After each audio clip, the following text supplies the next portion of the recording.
Bombs away. I'm alive. I do or die. I'm alive. Let's get Do it. or die. Horse. I'm alive. I do or die. My mind stretched out on the canopy. My dreams getting bigger than you and me. I'm alive. I do or die. Taking the lead, no, I'll never agree. My dreams getting bigger than you and me. I do or die. My mind stretched out on the canopy. My dreams getting bigger than you and me. I'm alive. I do or die. Taking the lead, no, I'll never agree. My dreams getting bigger than you and me.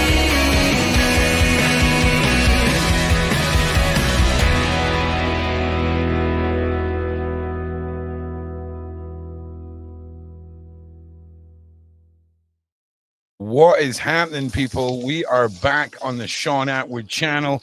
We are live once again with Awaken with Beverli Rhodes, and we have the special guest, Big Homie himself, aka as we call him, God's Knuckle Duster, is here with us. Guys, Knuckle Buster. Let's go. Let's go. Hello, everyone. Hello, everyone. Greetings. So before we get started, we're going to just let YouTube do its thing and send out its algorithmic messages. It'll take about 10 minutes. We're just going to have a nice little chit chat, right? And then I know Absolutely. all of you want us to get to what happened last night, all of this stuff. And we've decided what we're going to do is once we've had a little chit chat, we're just going to let Big Homie tell his side of the story. And then Bev and I will come in with our bits. And then the wonderful, the ever pink Asria is going to dive in to Big Homie's Offworld DNA. And dude, I mean, listen, bro, I'm not going to lie. We went over mine a little bit, right? We went over mine a little bit. And you don't really get until it's yours and it hits you. You know, it's a wild one, bro. You're going to do a lot of staring at the floor and wall tonight. But before we get into that, right? But not to mention anything about last night. Since the last time we saw you, what's been happening? How are you? Like, fill us in on everything up to last night. Okay, so I have been traveling around a lot, making a lot of appearances, doing a lot of interviews, appearing on podcasts. You know, we do a lot of charity work, you know, giving out toys and food to the underprivileged. So I went around asking certain people I worked with to help. That's been going good. I recently had dinner with Michael Franzese and his family out in California. You know, he's a interesting character. He's an interesting character for sure. And he agreed to partner with me and help me on my crusade and me and my team. So you're going to see him and myself go into the field and actively combat human trafficking. So he's going to come on a retrieval with me and my team. And that's a bad day for whatever human transporter it is. Yeah. Run. You're sitting having your morning human transporter cup of hot beverage, right? Yes, sir. Yes, sir. The birds are chirping. There's a knock at the door. There's Big Homie in a pizza delivery outfit, right? And inside the pizza box is one of those like cut down H&Ks, and then two black cars pull up behind. The music kicks in. Wow, wow, wow, wow. Wow, wow, wow, wow, wow. I'm freaking here for it, bro. I'm so here. Yeah. Anyway, carry on. Right, so we got that lined up, and it's a lot of interesting events we got lined up. Just surging forward, you know, keep fighting the good fight. You know, standing on business, and just it's almost like I'm like a spiritual awakening for myself, really. Yeah. Over like the last Understatement. Yeah. I can't stop smiling because it's just like where would I be right now if I did not encounter the teams that I'm about to encounter, and I always felt like there was a batch of lost knowledge from humanity. And this is something that I've been researching and studying for a long time. And, I felt like it was a full circle moment to be able to go have dinner with friend Zeus and his family. And then I felt like it was a full circle moment when I encountered y'all, because people used to say, man, big homie, you go talking about magic and crazy stuff again, and it's like now, when I speak about these things, I know who to talk to. And I used to always wonder, like, man, how did I know that? Like, hey, sometime a voice would come into my head and tell me stuff. And, I'm like, I'm going to keep this to myself because, I'm out here working with all these corporate medical professionals, stuff like that. They might try to say I'm schizo or something like that. When it's like, this is not that. You feel me? Like, this is real world, real time awareness, And, my homies always say, like, man, look, big homie put together the plan, then we can go. If he don't put the plan together, we're not going because somehow he always know what's about to happen. So like now I've been able to really get some answers. Like I feel different. Like my energy is a lot higher. Like, my skin is like like glowing a little bit different. Like Fabulous. You're looking fabulous, as we say. Yes, sir. Fabulous. Absolutely. But it is. It's like a level up. I mean, this is how I describe it. Right? Yes. Like, That's accurate. In the great experience bar of life, I feel like over the last couple of weeks, when we had our solo interview, big homie, I feel like we leveled up that night. And I feel like we leveled up again because I swear to God, Ask Jaguar Right and our poor husband. After that night, man, I went on. Oh no, that was after I met Marilyn. I went on that energy spike and just talked the ear off a Jaguar Right and her husband for about 20 minutes. Honest to God, no doubt, unreal, no doubt. Man. It was unreal. No listen, doubt. we've got close to 2,500 out the door in under 10 minutes, right? Let's go. Why don't you start off with what happened last night? Tell us in your own words. Take your time. Don't rush. Go through the parts that are important to you, and then once you've told your end, obviously we'll continue on with ours. But if you're comfortable doing that, homie, absolutely. I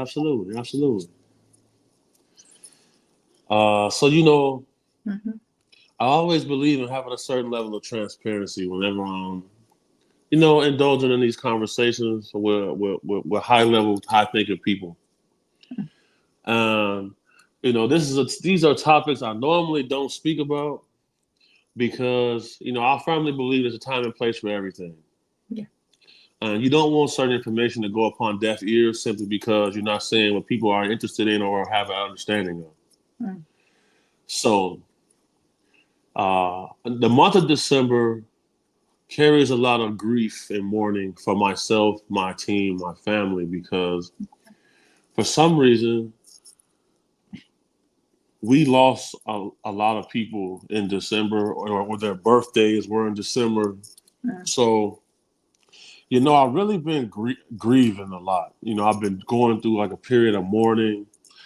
And, I ended up in a recording studio, making a tribute songs, to some of our fallen comrades. My most recent Cam Capone interview, I told people, don't try to tell me how to operate because, my homies, my friends died over this. So,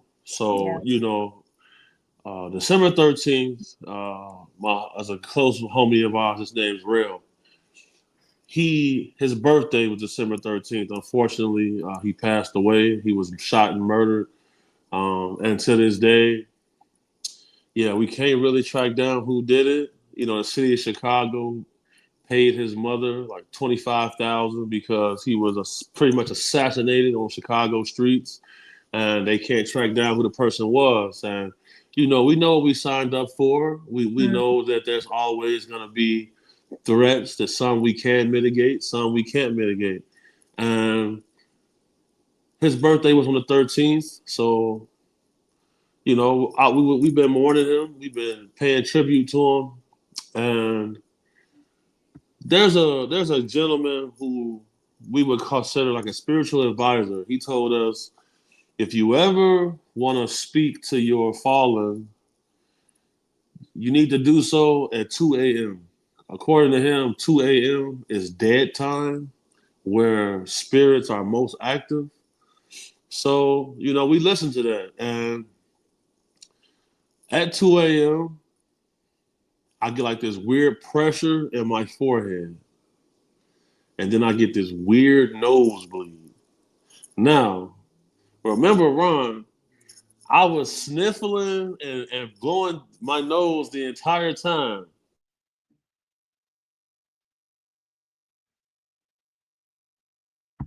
One second. You still hear me? You're back. Yeah, you're back. You're back. Okay. Now, remember, I was sniffling and blowing my nose for like... You actually said in our solo interview that you had like flu-like symptoms for a while. Bro, 27 days. Yeah. And up until yesterday, I had them, and now today, like everything's just clear. Like that's crazy. That right there, dude, like, that's weird, man. That is weird. Like literally nothing. Like I'm just. I mean, it's not weird. We know what it is, but yes. At this point in the story, because no one else knows it, that's fucking weird. You know what I'm saying? That is like yeah. So this is a big moment for me because like now I can really verify. Like, look, there are aspects and elements that take place in our society that are indeed real. And it's not just a fairy tale. And I'm going to be speaking out about this a lot and spreading awareness simply because the nosebleed happens. And I'm like, okay, it's a lot of blood right here. I don't really understand where it's coming from. Okay, so then I got a driver. Her name is Diana. Diana, her and I became cool because she had an ex who molested her daughter. Mm-hmm. She got arrested for putting a weapon to his head. She gets out. She calls us. And this guy fled to Mexico because there was certain pressure being applied to his existence. So he decided that he was going to flee. So Diana always prays over me whenever she sees me. So she sees my nose bleeding, and she's like, oh, no, I'm going to get you to the hospital. She gets me to the hospital. Well, before that, I go to the 7-Eleven. I start feeling a little weird. I get back into the vehicle. Seizure. I go black. I wake up. Well, I go black. And it's like I was in a long hallway. But it was just a black, empty, long hallway, like with a very dim light in the distance. And it was crazy because it's like, man, where am I? Like, what's going on? Like, am I asleep? Then I hear a voice, like in the distance. And I felt like this sensation in my toes, into my fingertips, like to the top of my head, like electricity. And like someone was saying my name in a long hallway, and boom. Then I was back. And I see my mom looking at me, and she's like, what's happening? Like, son, what just happened? What's going on? And I said, we need to get out of here. So then I finally get back to my phone, and I'm texting Ron. And Ron is not 100% certain that he's even talking to me. He's not 100% certain that he even spoke to my mom. He's going through proof of life protocol. And so I'm like, okay, but I was looking so rough. I was looking so rough. And I'm like, okay, GPS says 8 minutes away from the house. He says, don't text or drive. I'm like, this guy. I love this guy. So my mom says, she says, son, I'm going to drive. So there was a critical moment where Ron says, Bev sees a hand over your face. And Ron was thinking like, man, maybe I'm being held captive. But the thing was, I had a hot towel over my eye, and I'm holding this on my face. So for Bev to see that was just like the most amazing thing ever. Like that right there was like, you know what? I'm going to tell everybody who will listen that they need to tap in. Because I'm like, what could be accomplished if all of the great, brilliant minds and empaths across the world were to assemble? And I think about this often because people reach out to me and say, you have made a change in the world. The fact that a lot of people didn't know that you existed, now that they know, there are a lot of people who are gaining strength and power and they want to come forward now. And like, you know, every day I get 5 or 6 calls on Instagram from different people, and they all they'll say a prayer or a protection over me and just hang up the phone. So, you know, this is a dive that is being taken, and I'm happy about it because yesterday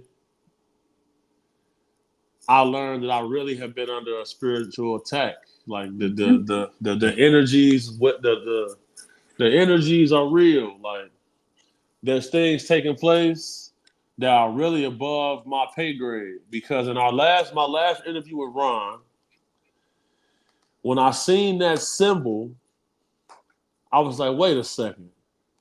I've seen that. I have seen that. And then people been beating me up like, oh my God, big homie, I can't believe. They said, wait a second, you really didn't know? Because, you know, I'm not an internet person. You know, I only been on the internet for 6 months. Oh. That is it. You know, this is my 6th month on the internet doing interviews.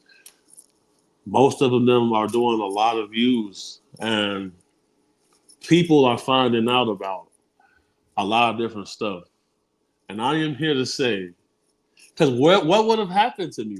Where would I be? Because I was in dreamland. Like, and I only had an experience like this one other time. And this was a month ago. It was a month ago. And my mom was telling people, like, look, they were asking her, have this happened before? She said, yeah, it's happened before, but only one time. It was a month ago. Was it right before you started sniffling? Directly before I started sniffling. Yeah, that was the start of it, man. That was the start of it. And the build up, you at your weakest, round about the December time when you're at your weakest. So from now on, that period of time, you go into the back cave, bro. Like you go in the bedroom. Okay, you can take your lady, you can take the iPad, you'll be fine. You'll be fine. But seriously, that is a notable weakness in your armor. And that's the beauty of balance, okay, where the rest of the year you are an impenetrable force, but for that period of time, you may as well be a wounded little chicken, and one just pick you up and punt you off a bridge. Do you know what I mean? No doubt. So that's kind of mind blowing. We didn't know that. Well, I didn't know that last night, and that all kind of falls into place. But continue going if there's anything else you want to add to your side of this, big homie. Right. So I want to say I made a post, and I had made a post about myself and Franzese meeting up.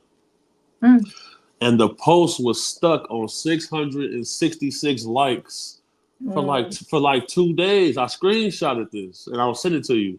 I'm like, man, why is my post stuck on this? So then I would click like on it myself, and I go to 667, and then go back to 666. So I'm looking like, So I screenshotted that and I made a post. I say, why is my post stuck on this number? People come through. I've been trying to tell you. In the spiritual world, there are people trying to grab your soul, and you're under attack. You need to say this ritual. Either I'm like, look, Stop fearing the signs. What if that was stuck there because 666 is such a profound way to recognize demonic anything, and one of your guides put it there to warn you? Okay, right? Do you see what I'm saying? There's too much dwelling on finer points here. Did you see what I mean? You right. Don't get lost on them, because a lot of misinterpretation can happen, and we default to what we've been conditioned to think. Yeah. So very, very valiant points you just made, sir. Shout out to Ron. I will take this gentleman out for a pint eventually, even if I have to. I'm going to fly there because good. We're waiting for you. Yes, because this is a profound moment in my life, because I always knew these type of things were active and real. And remember when I told you I was going to go see the father at the church? Right. I explained to him certain things going on. He says, young man, come out to the car with me. Oh. So we go out to his car. He pulls out a pack of cigarettes. He lights a cigarette. He said, listen, I fell in love with my indoctrination and my job. I like what I do. I like doing the Lord's work. Nevertheless, there are other forces and other good energies and realms that exist. I'm not going to say it inside of there, because some people inside of the church can only think one way. The path that you are on, you need to accept all of the help that's coming to you. He said, because I'm sure that Miss Beverli prays the same way that I pray. And for him to give me like that seal of approval, even though some of his peers may have disagreed with him, simply because when he said to me that he fell in love with his indoctrination and he likes what he does, he pretty much just told me, like, look, what you do and what your friends do is very real. It should be taken very seriously. I'll talk to you about this outside of this building, simply because, well, I'm a giant, bro. I'm 6'6". I'm 400 pounds. I'm always clad in black with a hoodie and shades on. So, when I walk into the church, it's a lot of oohs and ahs. People want to see what's going on. So, he always would tell me, look, call me before you get here. So people can call me before you get here. So when he asked me to step outside and talk, he said, he pretty much just told me that what's going on is a real thing, and it's just that everyone isn't open-minded enough to accept it. But to come from that guy, he got salt and pepper hair. I think he's like he's the same age as my mom, because my mom was born January 4th, 1962. So him and her have the same birthday. So, dude, if this is the movie, that's you going to your like grandmaster and asking to go, because as it goes against the teachings, right? I'm telling you. Exactly. And so for me, what you just said right now, previously, I would never have no one to speak about this with, because my homies, my friends, these guys are gargoyles. It's like, they don't even care about money. You feel me? Like, as long as I'm safe and like we go out, we do our retrievals, that's all that matters to them. If I try to talk to them about their alien DNA, they're gonna say, big bro. Listen, we like all of that, but can you please just order us up some chicken and bring some beers in here? That's what they're gonna request. So it's kind of, so some of them are watching right now though. So it's kind of like, because I explained to them, I'm like, bro, I'm in there celebrating real birthday, and then this and this and this happened. So bringing that type of stuff up, they said they were gonna watch. So shout out to the guys in the comments watching. And so I had a pretty harrowing experience yesterday. thank you to the team because I don't know where I would be if Ron didn't get that feeling and then assemble the United Army. Otherwise, I don't know. And I can't stop smiling right now because I feel so much better. I've been so sick. I've been so sick for so many days. Like, it was starting to weigh on my energy. I'm just like, I'm dragging. And, Yeah. and my mom was so concerned. So last night, my mom called and said, son, or she texted me. She said, son, I'm getting a bad feeling. Something's going to happen to you. And then my girlfriend, Natalie, said, so we stand in the house all night because I don't want, right. And then I talked to Ron. He says, he showed me a coin and he asked, is something terrible going to happen to Big Homie tonight? And it said yes. So the fact that he told me that, these type of things excite me because, I'm at my best and I'm most comfortable in a warlike setting. Yeah. But in order to be an adequate soldier, you got to have adequate information. Yeah. Now I'm able to garner the type of information I need to be able to battle in the certain realms that I wasn't all the way privy to. So now, I got backup now, and this has reinvigorated me. I must say, I'm thankful for y'all. Pretty crazy experience, and I want to go ahead and get y'all the floor for sure. Well, Very nice. I just want to say, Big Homie, thank you very much. Hearing your side, I just want to throw this to Bev because before we go into our side, like, there's so many things, right? That when Big Homie tells his story, and when we start bringing our pieces together, I think people are going to get a better feel for why Big Homie's so kind of blown away by all of this. And here's how it played out from how it started, right? We were online, Bev and I and Julia and John. Someone in the side chat, right, turned right. Big Homie, I'm going to mute your mic just for the background noises now. Someone in the side chat said, "Hey, can you ask about Big Homie?" And I'd spoken to Big Homie through text about 3 hours before this. So I was like, everything's good, everything's great, don't worry. And then for no reason at all, out of nowhere, I get a message that says he's in a bad way. He's had a seizure, right? And I'm like, what is happening right now? And then it says it's his mum. And I'm like, this is the most, like, he's been kidnapped by the cartel. Someone's got his phone and they're trying to like make sure that, people that are going to be looking for him get fed a story. So my alarm bells are ringing. So I said, hey, do you mind if I phone you? Right. And I'll be honest with you, it wouldn't matter if I believed it was Big Homie's mum. I'm not going to, in a situation like this, I'm not going to believe anything anyone tells me. So, very nice lady.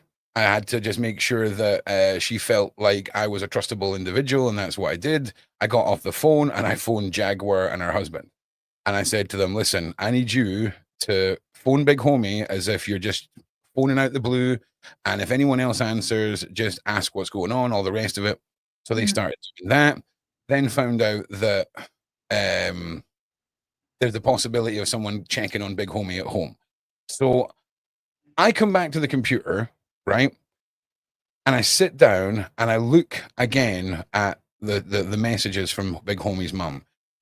And it was like the whole right-hand side of my body felt like an anxiety attack, but without the anxiety, like butterflies all over my body, and then rippling heat, right? But rippling heat, that it wasn't comforting, it wasn't discomforting.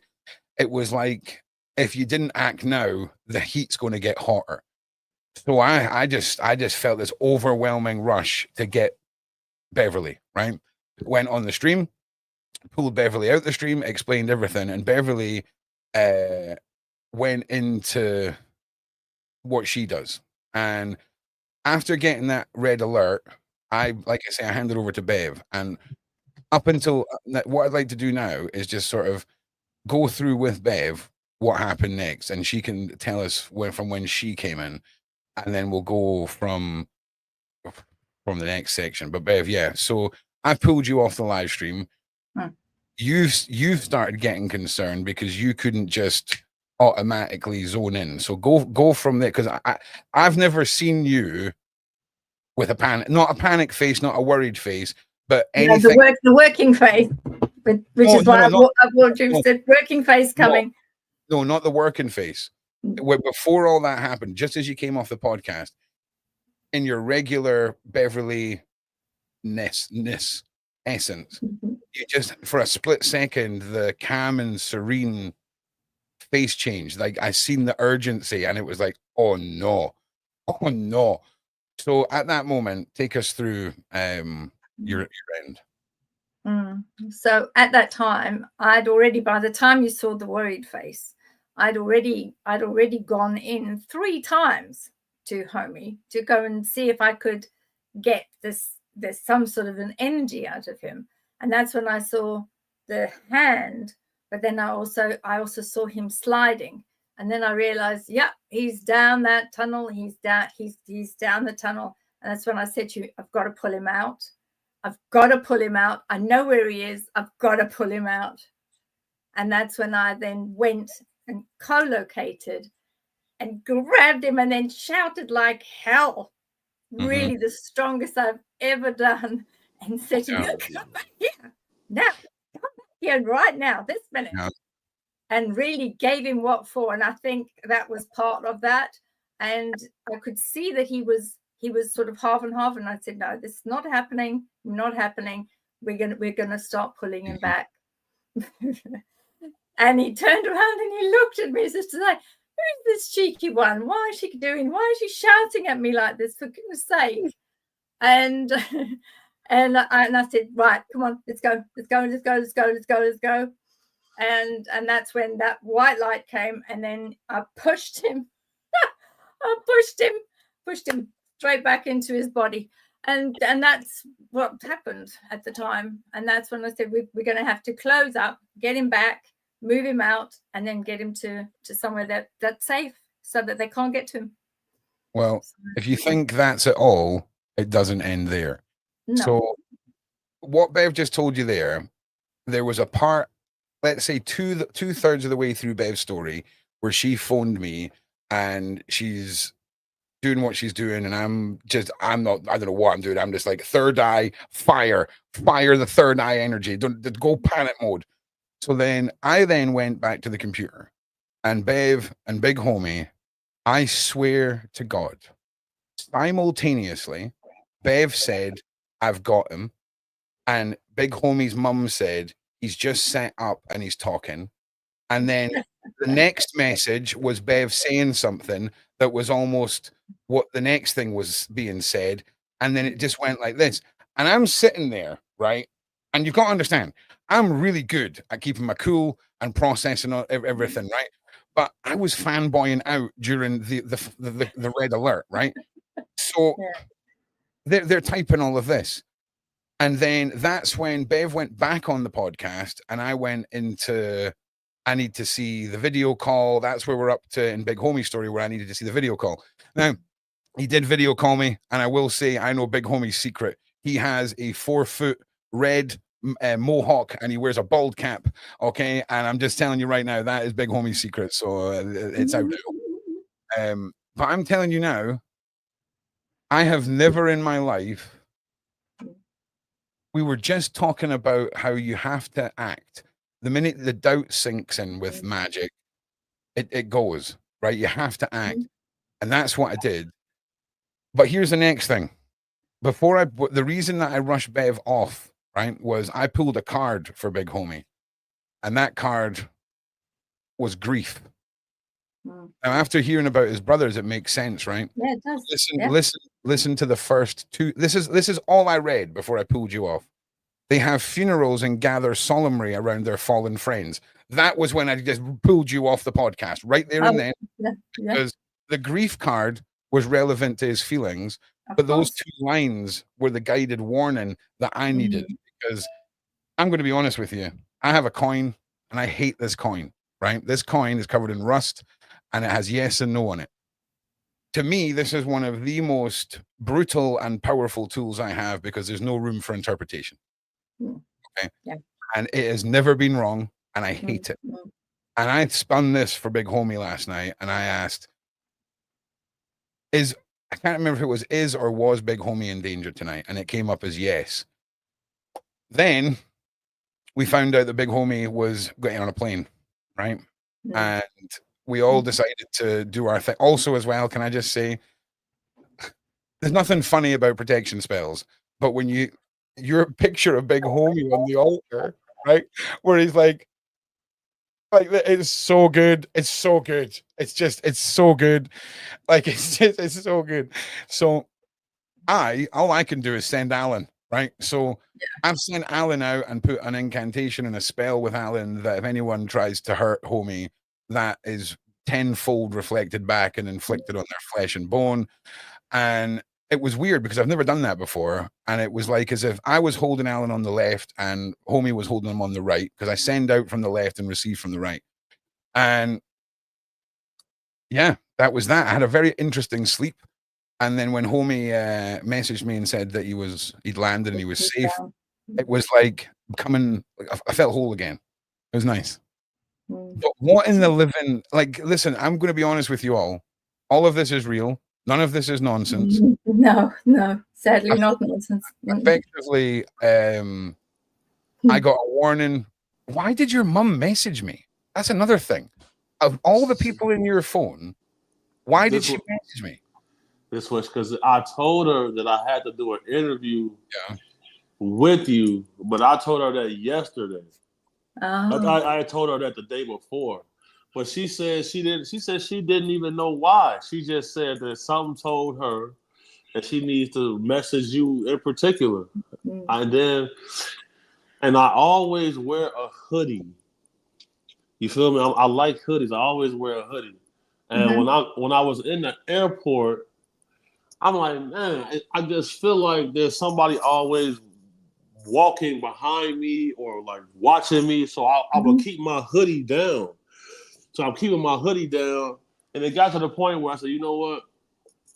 I'm just going to stand up against this wall right here. So I plug in my phone in a little port on the wall, and I'm just standing up against the wall. And I was like, man, what is going on? Like, why do I feel like... And then he didn't tell me about Alan until today. He didn't tell me about that until today. So I'm in the airport kind of freaking out, like, what they... Because, you know... I mean, I did message you last night, but obviously you never got them until or whatever. But yeah, I'll always let you know. But it's up to you to read the message. So you're right. And check your demons. Right. But I didn't know anything about Alan until later. Yeah. So I was like, man, what? This is not fake. And you know, I want people to understand something. That all happens. You know, I'm a very serious person, you know. There have been several attempts on my life. You feel me? I sent Ron and I sent him footage of this. You feel? So you know, I'm somebody who has been proven I'm hard to kill in the physical world. Because there's no such thing as tough. There's either trained or untrained. True. And you know, in the world that I operate in, I'm a highly trained individual. You know, and you know, I'm somebody you might have to poison. I've been poisoned. Do you know why you did that, big homie? Why? You felt compelled to prove that you're not an easy target when for sure you've been taken out by something you've never experienced before, and your default was almost to defend your own honor. Absolutely. Right? And just as long as you know, it was never necessary. But that to me is what I got from you, and it was. And I'll tell you something, man. Like, you're looking fantastic compared to the interview, compared to... Very shiny. Very, very shiny. And I'm sorry I had to shout at you. Because I know you saw me. I swear to God, on my grandmother's life, I saw you, but it was like you were far away, but I heard you so loud. Screaming at you. Yes, and I opened my eyes and I sat up. I see my mom, and she's like, "Keith, what is going on?" I'm like, "Mom, we gotta get out of here." And she's Yeah, like, good. "Well, you gotta get the IV out your arm." So while Ron is telling me, "Listen, dude, you motherfucker, you have to call me right now. If not, I need to see your face." So I'm like, okay, hold on, I don't want to call right now. I got the stuff in my nose. I got. You did it, bro. You did it. You did it. Like, You did honestly, it, yeah. there's probably a handful of people that have seen you in a vulnerable position like that. And you did it. You did it because you knew this was proof of life scenario, and I'm freaking out. Yes, and I gotta follow protocol. So yeah. You do. That's it. Yeah. You got to. Yeah. Like I can't stop smiling because I seen Yeah. myself yesterday, and I was like, "Yo!" Even at the last interview, I was looking rough, bro. Like I'm like, "Yo!" Like I'm blowing my nose. I was sick for 27 days. Yeah. Well, we know now after the show. Give us the rough date this started so that we can plan for next year, and you need to walk around all of this. Get ready. Oh, I'm gonna be prepared. Time for you to come to Scotland and visit us all. It's probably then, and we'll just go and sit collectively in a stone circle and eat steaks and watch stuff on our tablets until the clouds. That chill out period. Do you know what I mean? I am 100% down for that, and I want everybody that's watching this to know I am not a person who is going to ever invent or embellish information. I'm only going to speak on things that I can confirm to be facts. And I want everybody to know that I hear you. I want everybody to know that this queen, this eternal being up here, this guy, I can vouch. This information, this has changed my life. This has changed how I approach things because I've been in more shootouts than guys been on dates. I'm somebody that there are groups of collectives of dark people who I know. If they know that I'm outside, I know they think about me at night. I know that they know that at any given time they might have to encounter me. I know that I'm somebody who have survived attempts. I've seen my own blood. I've caused bloodshed. I never harmed anybody who did not deserve it. I never operated out of callous. I never done anything maliciously. But I know that in order for a man to combat evil, he must be able to enact evil at times. And I always wanted I wanted the guys who thought it was funny to gang rape women. I wanted them to feel the same level of terror. There was a situation where there was a gentleman. Careful with the words. Careful with the words you use. Remember, this is YouTube. Yes, pardon me. Like and subscribe. Like and subscribe. Okay, absolutely. I'm going to watch my language here. I'm going to speak as eloquently as possible.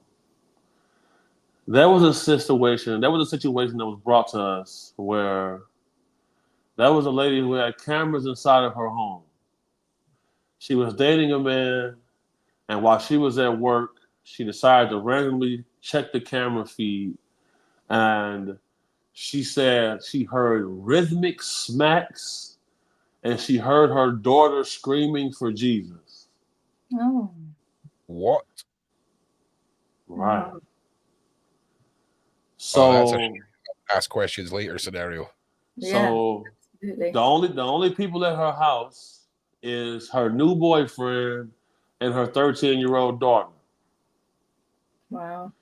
On the camera, she says she heard rhythmic smacks and her daughter screaming and crying out for Jesus to help her and save her. We all know what those rhythmic smacks were. We do.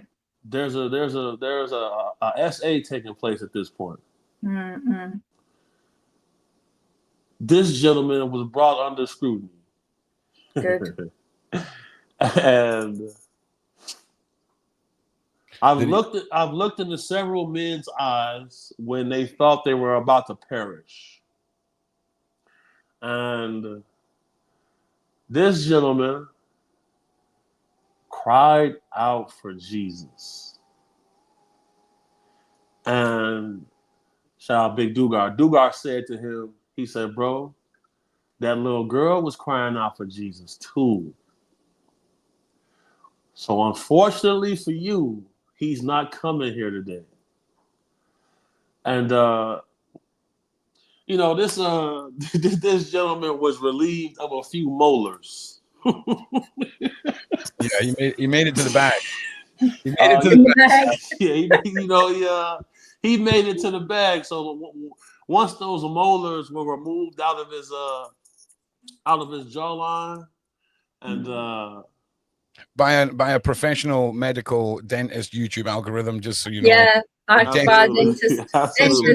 This is a story about when Big Homie was interning as a dental nurse. Carry on, In Big the Homie. dentist. Yeah, Mhm. here we go. So there's a gentleman I know by the name of Luis Elizondo, and Luis Elizondo ran the U.S. government's torture program at Guantanamo Bay. He did. They actually put warrants out for him in the UK because they called him the Darth Vader of the military. And one thing I learned was when someone is under a certain level of scrutiny, you have to provide relief. And during those moments of relief, that's when they're going to tell you all of the other terrible things they've done. And you learn a lot about people when they're under extreme levels of duress. Now,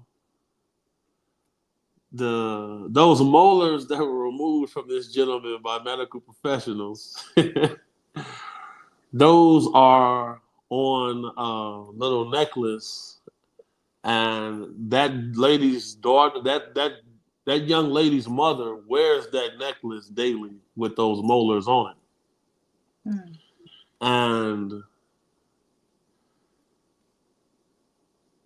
I thought to myself, I said, is this going to be the last time that I get to make sure a little lady gets some vengeance because someone enacted a level of evil upon her? And when she called the police, they didn't believe her. She told her family. They said she was crazy. And people just like Beverli, people like Ron, get treated the same way in society. Oh, she's a kook. Oh, he's crazy. Don't believe anything they say. Oh, that stuff they talking about is witchcraft. That's the parallel with what I do and entering into this world. Yeah. That's the parallel, because if I didn't have this experience and I just went and told people this, they would say you're crazy. Oh, we don't believe you. Why is that? Yeah. In any courtroom in the world, eyewitness testimony and circumstantial evidence is enough to give somebody a life sentence. But when we speak amongst our peers, everything gets questioned. Oh, that's crazy. That can't possibly exist. But we know oxygen exists and we can't see it. We know we can't live it up. Yeah. See, this is the thing. When it comes to talking to those who doubt what we're about to speak of, homie, it's important that we put it in a way that they can absorb.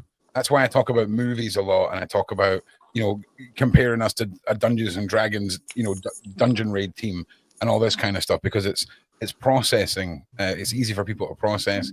But what I will say to you is, there's those who are open and those who aren't, and there's so much to be done. You will not be able to enlighten them all. No. Absolutely. Well put. And I just want to say as well, I am a tiny little baby learning all of this. No doubt. I'm one of those Amazon attack alarms for a Big Homie on a spiritual sense. Looks like it. Absolutely. You did good. Beverli- You did good. Beverli You was the did one. great. You who- did great. Yeah, you Beverli did. who was the one who done all the heavy lifting, who done all the real stuff, and for me it's witchcraft. For Beverli and Asria, I wouldn't just throw them under that. And you know what's interesting, big homie, right? When you Yes. see when you talk to people, they say these things. For me, I'm the opposite, right? Because Okay. you know how you talk about human transportation, and within Yeah. 5 minutes, people are convinced of the sincerity of human transportation. Yes. That's how I speak of this stuff. And you're just at the beginning, man. And I've been trying to convince people about. I've been a lost soul in a magical buffet, not knowing what I'm doing, and now it's like binoculars being put into focus on certain things. Absolutely. I'm Bless you. nearly on a journey, and I just want to say to Beverli, to Asria, to Marilyn, to Danny, to all of these highly tuned human beings, I just want to say thank you for everything you've taught me so far, how you've helped me, but you've also done it in a way where you're letting me walk my own path, and then I sort of come running back to you and go, look what I've discovered, and you kind of confirm it for me. And that for me is way more important than any kind of, I don't want to be taught anything. I want to have confirmation of what I'm finding, because then it's a journey, if that makes sense. Of course. And it's experiencing, and that's what you're doing. You're learning in various steps. And I think that everyone is doing extremely well. The awakening is happening. It's upon us. Everybody is at their own various levels, and everyone is just expanding at a rate of knots. And it can't help but let you just smile that it's just all there, which is fantastic. Well, here's an interesting one, big homie. So last week we had Marilyn on, and we were talking about residual energy within. So, for example, videos. Now, when we think about a spell book from Dungeons and Dragons, right? So you've got the spellcaster flicks to a page, starts reading the spell. So imagine instead of the spellcaster being on your dungeon run, you've got YouTube playlists that are private, that are for if you're about to enter a house, and you've got Marilyn doing her freaking amazing stuff. Good. Shout Listen, out Maryland. it's called Huna. It's called Huna. And Mhm. it's a purely healing. It's one of those things that you just don't question it, because it was the maddest experience of my. It was almost like you're drinking like imagine just drinking a whole pile of energy drink all at once, and it just going bang. That's what it was after she'd done this. Fantastic. And she's doing all this stuff on the screen, and she's doing her breathing, and everything that is happening is calculated and precise, and all of this, and it was wild. So imagine over time you sort of say, right, okay, so there was a situation I was in where I could have used this or that. Now, I'm not saying, right, invisibility is possible, but coincidence where everyone who could see you getting distracted just for a moment, just going like this as you walk past the street this way, you know what I'm saying? Right. Something I think would be interesting to play around with, because making people not notice you is what I want to try and play around with. Because if I'm as just in tune with the little people that are on the elemental plane, they can be buzzing past someone's face where they sort of turn like this while you're walking. There's a lot of interest in metaphorically speaking, contractual processes to do in my brain, because I'm excited. When I'm learning the clairvoyance and pulling things out of people's heads, or they're projecting them into mine, my end game is to be able to put things in people's minds. So no doubt. That's the end game. I see us all on a journey. No. I'm thinking the end game. I'm thinking the final quest. That's what I'm thinking. So yeah, but listen, that is the big homie story.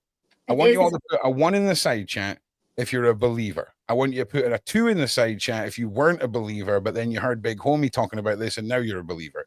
Put a 3 in the side chat if you're very respectfully not a believer. And if you're not a believer, instead of sitting there going, I don't believe you, negative projection, start doing this. I believe that they believe this.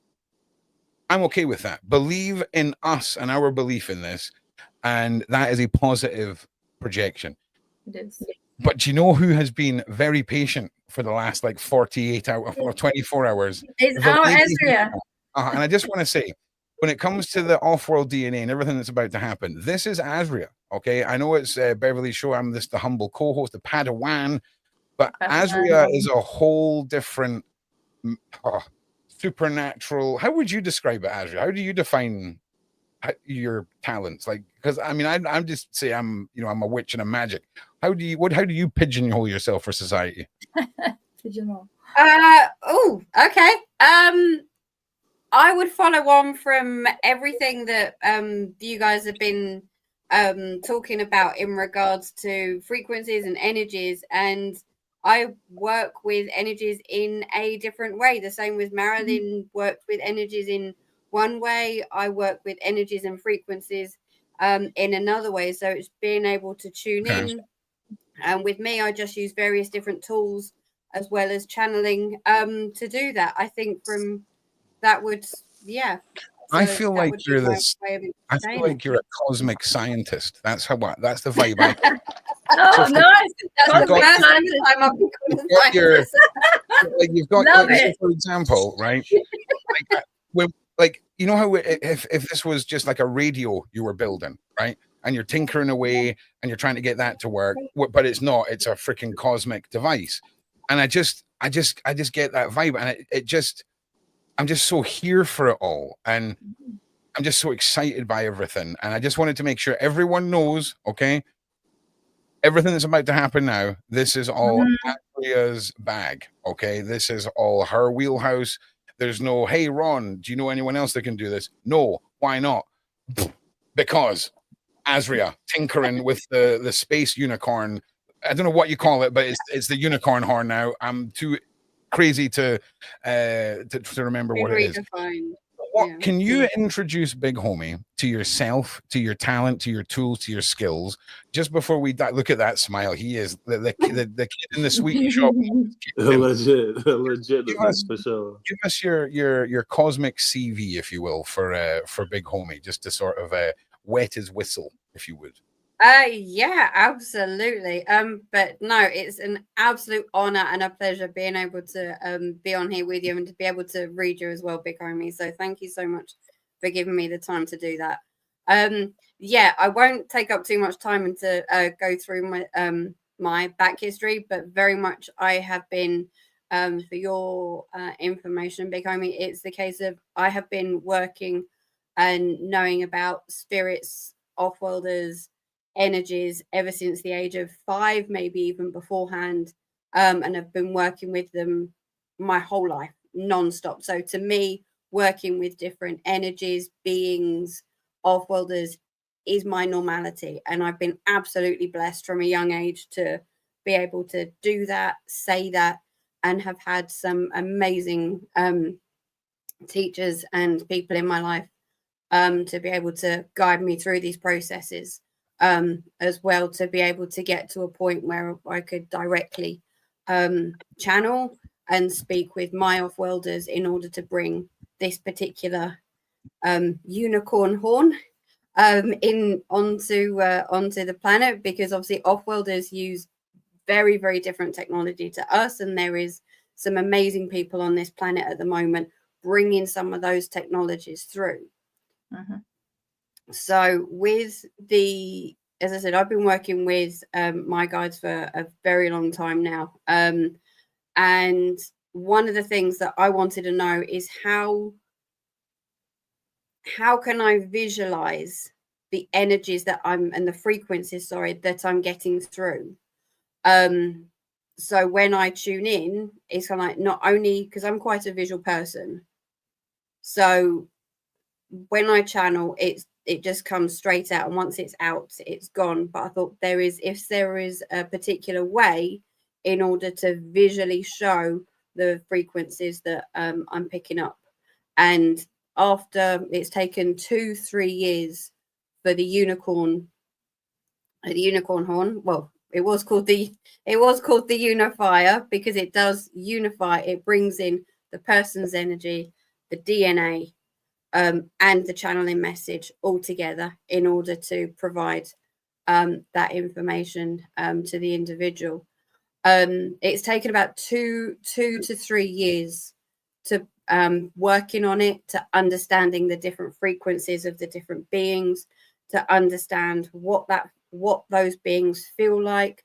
Some of the times I can see them if they step forward, and also what the movements of the unifier, what do they represent? Anyway, I'm probably going down a slight rabbit hole with all that information, but it has taken a long time, and working with my guides and working with Beverli, etc., to really pull and understand how this works.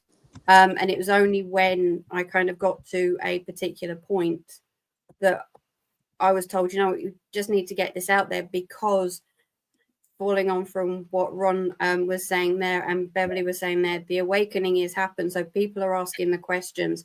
Star beings are starting to become more in our vocabulary. Frequencies, energies are starting to become more in our vocabulary. I mean, I've been, as I said, doing this 20, 30 years now. And it wasn't necessarily the same back then, and very much feeding off from what Ron was saying earlier. I mean, I've started mentioning energies back in what 80s, 90s, and people thought I was cuckoo. Yeah. I just want to just reiterate very quickly. We collectively nicknamed your incredible tool the unicorn horn. So I just want to make it clear, at no point has Asria come to us in any way and said, I'm using a unicorn horn. Okay. This is because I'm now actually seeing the counter intuity of rebranding it like that, because I just want to make it clear we call it that as a community. This has never been sold as a unicorn horn. It looks like one. I just want to make that clear. Big homies, friends who are listening, it's not a unicorn horn. Okay. The unifier. It's called the unifier. That's what it's called. That's what's on the report. You'll see on the front of the report it says the star DNA with the unifier, because that's the energetics that are moving through it. It doesn't matter what it's called. It looks like a unicorn horn. Doesn't matter what it's called. It looks like a unicorn horn. Okay, I'm just saying. Okay, carry on. Okay. Yeah, very much so. So it brings into that unification of the DNA frequency. It brings into the unification of the channeled messages that are coming through, and the energies of that person as well. So I'm hoping that gives you and the wonderful viewers who may not have seen me before a little bit of a background on not only me, what I do, and thank you for that input as well, Ron, but indeed the unicorn horn stroke unifier as well. But it has been an absolute love of mine over, as I said, the past couple of years, to not only working with the 25 beings who are with me, and as I said, depending on what energies and frequencies we pick up through the DNA, sometimes step forward with various messages, but as I said, with my guides as well, knowing how that works and being able to pick up again on those frequencies and energies. Fantastic. Thank you. Okay, big homie. So who's got the first page? Shall I open the first page? Or have you got the first page, Asria? I just wanted to ask big homie, any questions before we start, big homie? No. Can you hear me? Yeah, we can hear you. You're frozen. You're frozen a little bit. Let's fix that before we go into this, bro. You might need to drop in and drop out because you're frozen. Try turning your cam on and off. All right. How about now? Oh, as it is done as well. I believe we are receiving interference. Oh, and big homie's gone. He will return. Trust us on that. I just want to take this opportunity very quickly. Guys, like and subscribe. Share. Like and subscribe. These two incredible ladies have websites where they offer all of their gifts for those who may need them. The websites are on display here. And Beverli, we've got a big night planned. And do you just want to just shamelessly plug it whilst we're here for big homie? Yes, well, we've got on Wednesday, we've got a very large international panel from all over the place, which is great. and we're going to be discussing the drone situation. We're going to be discussing UFO disclosure, and we've got Danny Henderson, Elena Denan, Antonio Rodriguez, and Wait. Jake. We've got Elena Denan. That's Danny's lady, right? That's her. That's the lady she spoke of, right? That right. Well, listen. Can we start earlier, because I'm going to derail this for at least we need to add on at least 40 minutes for me to lose my mind worth of wrong content. Yeah. So, and then Sunday we're working with our lovely Marilyn Devonish, where we're doing the Huna push of the energies, and we're doing a special energy boost and frequency boost. So you're going to get double energy boost on Sunday, this Sunday coming, the 22nd of December, in time for Christmas, in that time for the festive period. We're going to get all that energy out there, which is going to be great. Now, what Ron's going to do as well is he's not going to gatekeep anything, but he's going to create a playlist. So, for example, when the ladies are doing their incredible talents that are going to be residual in the videos, I'll clip them down into the individual parts. I'll make a little playlist. We'll put the titles of what these things do. And what I'd like to do is make it public on the Discord for people to apply to their lives. And then we're going to do a data-driven analysis of the users of these things and how they feel and all the rest of it. Because I'm all about data. And if we can get this, because I know it's working, because if we're all frequency, and I'm just going to give you the dumbass version of this. So if we're all frequency, we're all connected. It's just how we interpret the world stunts our ability to believe this, right? So I am on the same frequency as everyone else's thoughts and minds. We're all just kind of like drifting, and again, I'm too dumb to know what I'm talking about, drifting through whatever universe, cosmos, dimension, whatever. And it's about learning how to channel each other through those frequencies, and it's so clear to me now. It's now just discovering the learning process. Big Homie has returned. Now listen, Big Homie, here we go. I know for a fact you've got no question, because where would you even begin with a question? So what we're going to do, ladies and gentlemen, we are going to bring out Big Homie's Offworld DNA. I'm going to mute him because his mic is basically from Making 1992. funny noises. And Take a big breath. Take a big breath, Big Homie. Yeah. Be prepared to have your socks absolutely knocked off, and then a lot more is going to make a lot more sense. Especially there's one in there that's the first time we've actually picked this one up. So isn't it? This is the first time y'all ever picked this one up. There was one. It's the first time we've ever seen this one. We know of them. We've seen them, but it's the first time ever that this one has ever come up in a session, in a report in 3 years. Do you have any idea when the ladies, when they contacted me, they sounded like me during one of Bev and I's shows. And I have not looked. I've had this since you done it, Asria, and I've looked at nothing. It has been so hard not to look at this and find out what. Very good. You are very good. But now get prepared, because you're going to go mad. Go on, take it away. So thank you very much. So there's one or two on here. So normally when I use the unifier and start going through the list, it's normally about 32 beings that are on there at the moment that I go through. But yeah, there is one at the bottom that we were trying to pick up, and yeah, after a few tries we identified who it was. So that was fantastic. I would like to add one thing in there. Okay. Before we move down to the next page, if that's okay, is that when Ron and Beverli gave me Big Homie's full name and date of birth, I had no idea. I literally had no idea it was you, Big Homie. I was reading and genuinely had no idea. The other thing I'd like to just add before we go on to the actual beings is that even though I trusted that the approval was given, because again, with any energy work, you have to make sure that that person, because remember, there's free will, that person is agreeing for me, Asria, to go in and, as I said, send my little probe in, as it were, to go, right, what is your DNA? What are the frequencies we're picking up there? And it did actually take me quite a long time to go through. It's like an onion. It did take me a while to actually go through the different layers, because where you are very much a protective being, and it was very similar to Ron as well. So every single layer I had to say, I'm Asria, this is what I'm doing, it's okay, and sort of work with your guides as well to say this is okay to do. So I just really wanted to kind of set the scene before we go any further. So yeah, over to you, Ron. Okay, Go Asria, on to the right, next page. big homie, you ready for this, bro?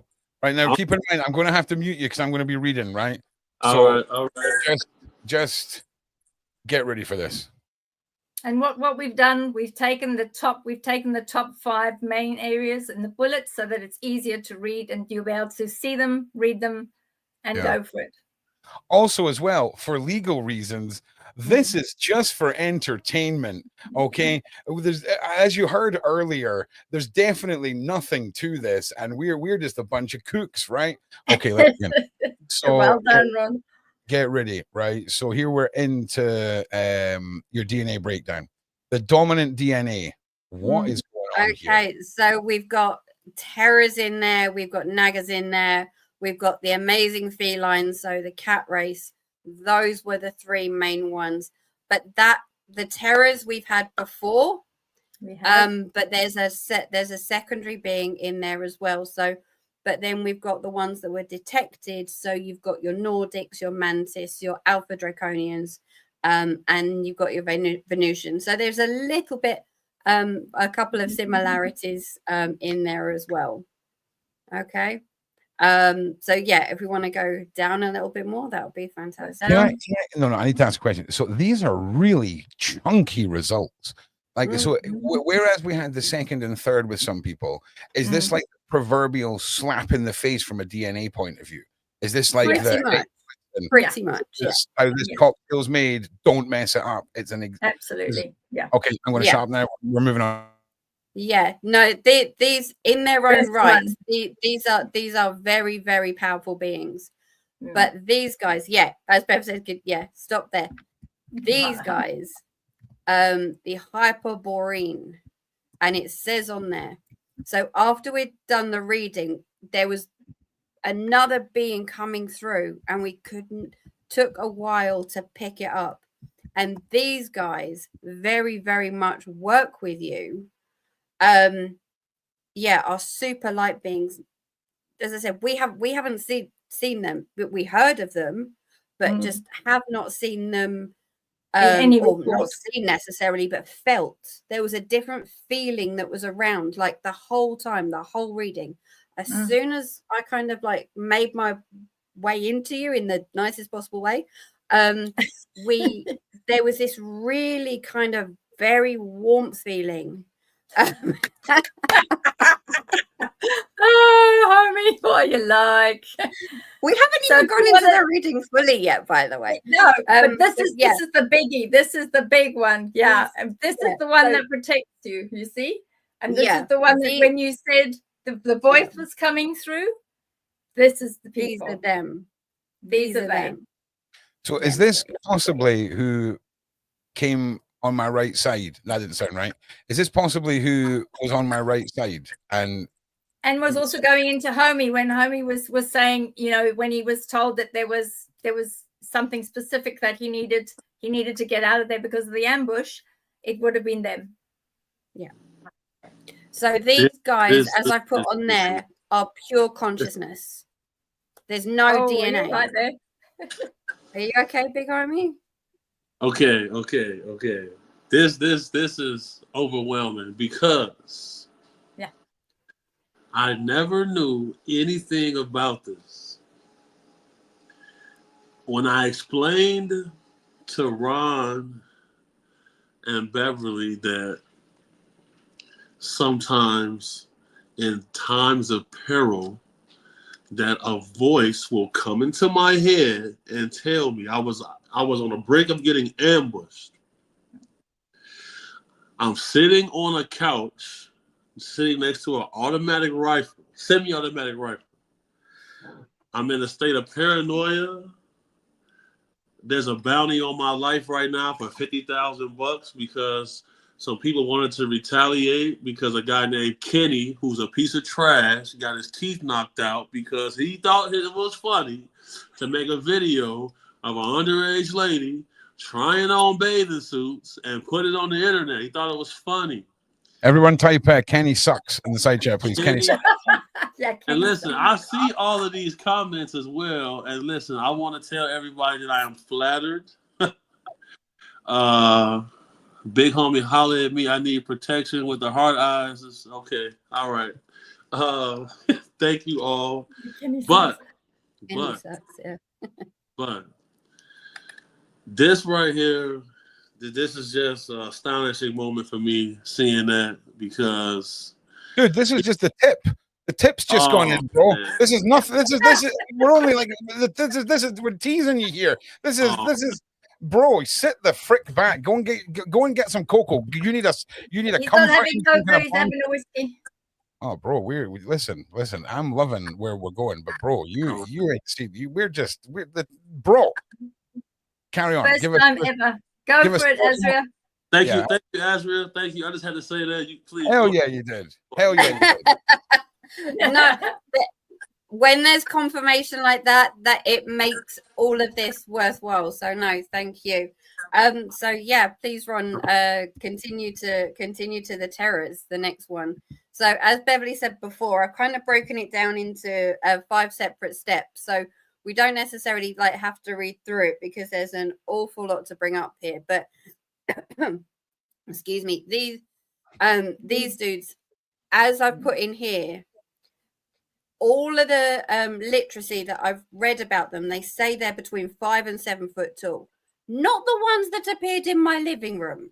They were about 10 foot. I mean, I know I'm short. I'm really short. Okay, so anything above probably about 4 foot is tall for me. So, but these guys are. Do you want me to read this? Let me read this. I just want to say I will get to everyone's super chats. Okay. And we're all geeking out right now. Okay, just relax. We're going to get to question time at the end. All right, everyone's going to get a chance. Okay, a lineage of profound wisdom, justice, and higher purpose, described as standing 5 to 7 foot tall in some accounts, but channeling as towering, majestic presences exceeding 10 feet in height. Speak only what is vital. Oh my God. Instills a deep sense of purpose and communication. Like these beings, you choose your words with care, often preferring telepathic-like understanding over unnecessary conversation. You speak when it is essential, sharing only what holds truth and value. Get your freaking mic on, bro. Like, dude, get your mic on. Dude. Okay. Dude. Okay. Dude. So, number 3. Unshakable resolve, not much phases you. My mom always says that, son, all hell can be breaking loose, and you just sitting there cool and calm, putting the plan together. That this is just. I'm almost aghast right now. Like, this is okay. So I think collectively as a community, we can all put a 1 in the side chat if you feel like this first point describes Big Homie, and put a 2 if you don't think it does. Next point, Big Homie, I'm muting you because you're streaming on a potato. Silent warrior standing quietly and alone. Oh, okay. That is me. That is literally me right there. Right. That is literally me. This is crazy. I told you. What? Dude, we're good. Champagne. Hold on. Yeah, go. And honestly, I just wanted to say again, I had no idea this was Big Homie. I had no idea at all. Crazy. I really had no idea. Yo, speak only what is vital. Like, yo, I don't believe in no wasted communication. Yeah, few words. Even from a young age, you have displayed a steadfast desire to do what is right, guided by your inner. There's a super chat blocking my screen. I can't. Yeah, man. Listen, I'm doing my best. Okay, I'm Your getting inner compass toward integrity and justice. Like, I swear to you on my life, I used to be in my neighborhood looking like, man, I have to do something about this. Like, natural ability to. My mom always says that I have the spirit of discernment. You carry an innate gift to perceive others on a deep level. Your ability to intuitively understand people and situations allows you to bring clarity, wisdom, and alignment wherever you go. Thank you, sweetheart. Constant state of a let's go! Let's I promise you, you cannot sneak up on me. You cannot catch me. If you go, you better be on your P's and Q's if you come for the big fella. I promise you, I'm gonna constant state of alertness. Like Teros, you are always attuned, present, and aware. This heightened state of vigilance empowers you to respond with precision and wisdom when it is most needed. This is 100% facts. This. How bad is that, homie? Do you remember what I told you? Remember what I Asria, told you? It's gonna validate the little threads that make you you. This woman didn't even know who this was. No, because we gave the real name. We never said. We Sorry. gave your real name, and that was it. We never said anything else. And I'm sorry to say this woman. That was very rude. I know exactly who you are. So but is I'm this just why Beverli? So Beverli, this is why you asked me who's Keith? Yeah, that's why I asked you who's Keith. Who's Keith? I was like, man, that's me. Yeah, that's Keith and you. That is my wow. And As if I could just add, yeah. And if I could just add one other point to the terrors as well, which it kind of comes across both the terrors and the felines, is around being a peacemaker. That's the one thing I didn't put in there, is very much being a peacemaker. But I don't mean necessarily a peacemaker kind of like in general, kind of trying to make like the whole world, but definitely between people. I've got kind of like a group of people and then another group of people, and you kind of in the middle, kind of. Does that make sense? Yeah. I literally negotiated peace treaties between dangerous groups. Just yesterday, OG Scotty Mac from Detroit calls me and say, you know what, bro? Young brother, I want to thank you for putting Whack 100 and Dogface on the phone together so they can squash the beef. Like that was yesterday, and I'll send the screenshots to Ron about that.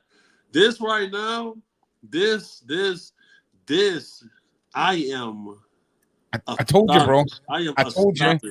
No, just what you thought this was going to be in your head, right? When you were imagining what this is going to be like, and I said to you, it's going to validate all the little things that makes you you, and this is what's happening, right? And dude, we're only like 2 pages into this. You know that, right? Yeah. Wow. Okay.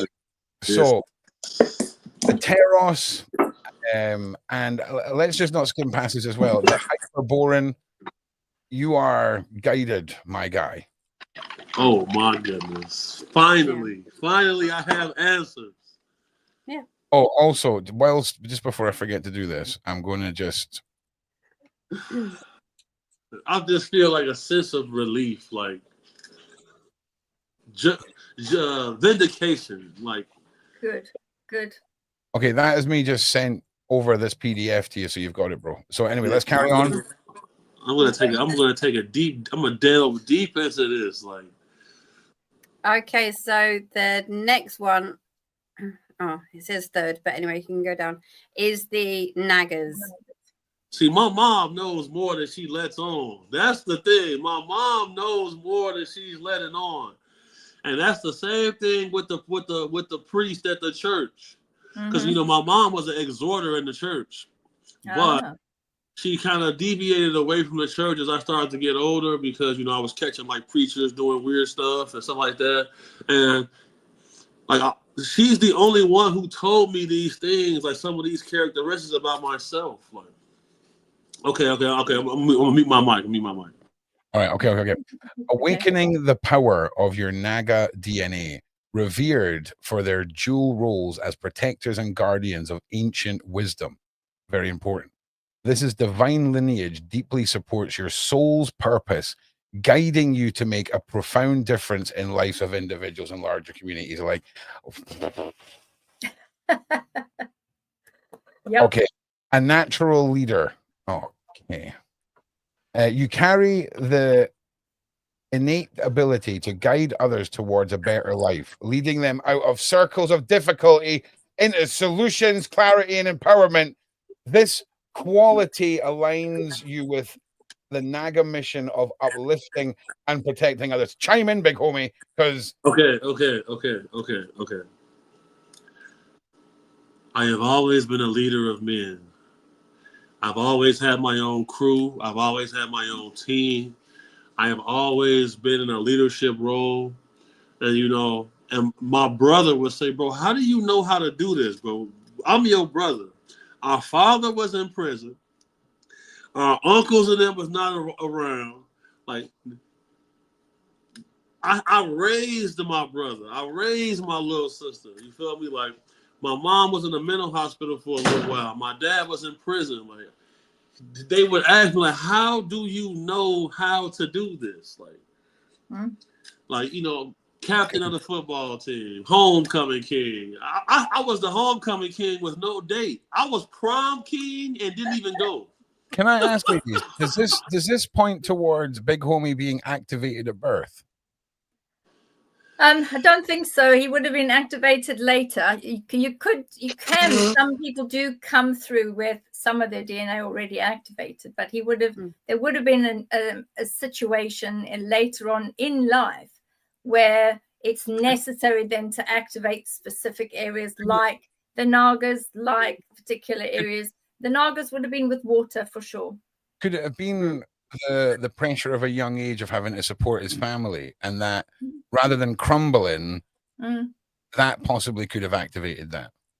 Yeah, it definitely could have. I think if homie, if you go back in your life and you have a think of what stands out in your life and what energies happened that you felt that was the day, like yesterday, what was the day in the past that made you feel or brought these feelings where it rose up within you and you realized, I'm a protector, it's profound, I've just got to do this. I can tell Beverli, I can tell you in an exact moment. Good. I was 8 years old. My mom was dating this guy. He's a guy from Nigeria. He was an older guy. He tells my mom, he says, listen, you and your youngest son, y'all can come live with me, but your oldest son cannot come. And my mom was like, what? And come to find out, this guy was a bad dude. This guy is doing a 12-year sentence right now for aggravated domestic abuse. Damn. Oh, wow. Now, my mom was saying that why would a man tell me that I was 7, my 7-year-old cannot come with me, but my youngest son can? Because this guy had ill intentions. Yeah, absolutely. This is Bro, I told you. Ron, no, you did tell me though. I did tell you. You did. Asria, you are a scholar, I must say. Oh, listen, that is we don't. Thank you. You know what? Me and Big Homie aren't smart enough to know the word that fits appropriate lately for these ladies' like skill sets. We're trying. I also just want to say, I'm trying my best. Like I gotta. I gotta take a sip right here. This. I just want to say on. I believe it is Friday night. we have got Jaguar Wright coming on for her Offworld DNA.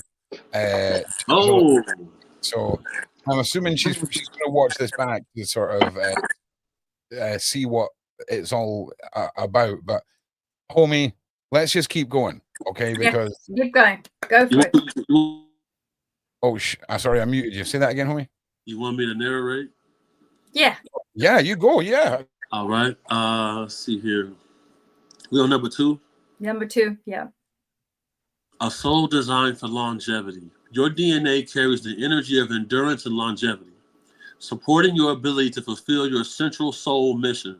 This extended capacity ensures that your purpose is achieved in alignment with divine timing. Wow, that's okay. This is very relevant. This is very relevant. Okay, number 3. Resilience and ability to process poisons. No. There goes Ron. He's gone. Listen. No, nah, homie. See, if we were in the same room right now, we'd be walking outside and just standing out there for a couple of minutes and coming back. Literally. This is the moment where I chug my beer and say, "Holy F word." Okay. And now it makes sense to me as to why this is in as well, because with the naggers, that's never come up, but that was certainly sort of channeled that was something that was very relevant for you and for me.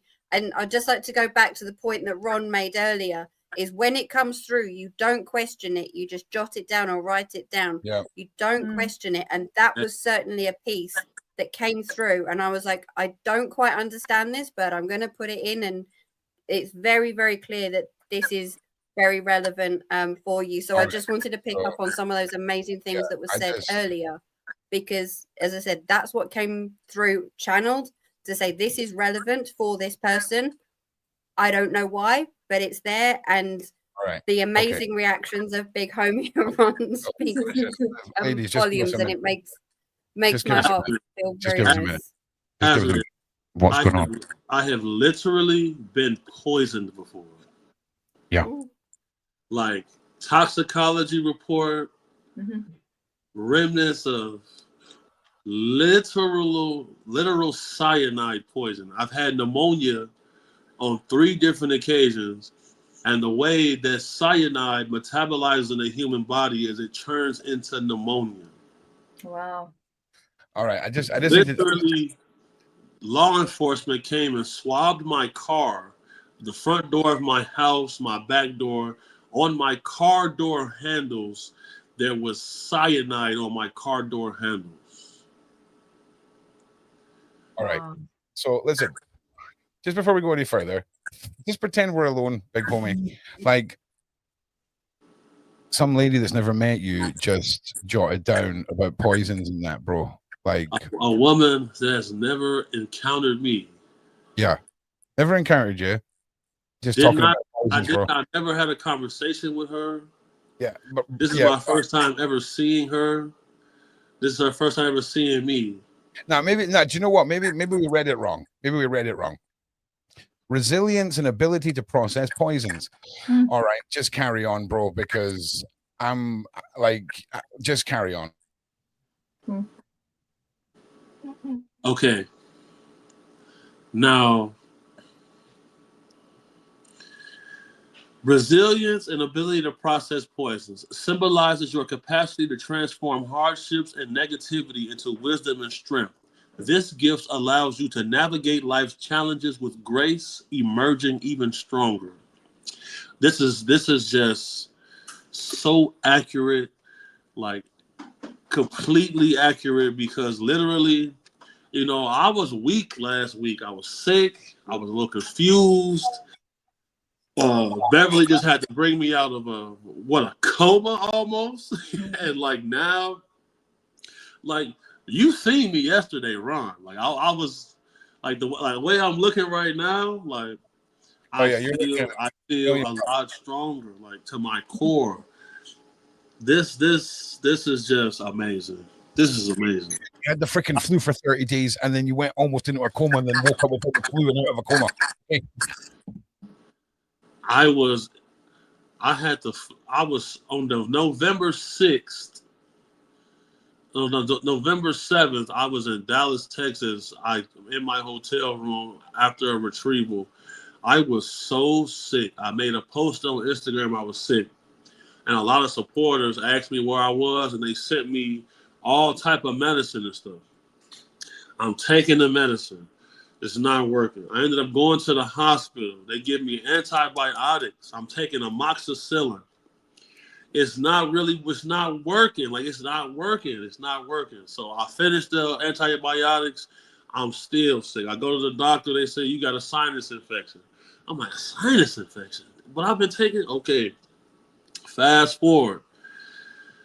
Today, I feel immaculate. I'm having a mimosa. Like my face was gray yesterday. Like, my face was gray. Like, it is real suspicious. Like because you didn't look too bad last time we were on the show, Big Homie, but you right? sounded terrible, bro. Yes, yes. I'll be honest, Discord went crazy over the possibility of another cyanide attack. I'm not going to lie, they were losing their minds. But it's incredible that you've timed this to when the dream state happened originally, and the final piece of their puzzle was to lure you back. And do you know what? I imagine you went into the dream state originally so that you had a residual familiarity with that place. Nothing too overwhelming, just a corridor. Nothing too overwhelming. I imagine, Beverli, would he have spent however long amount of time walking down that corridor to never find anything?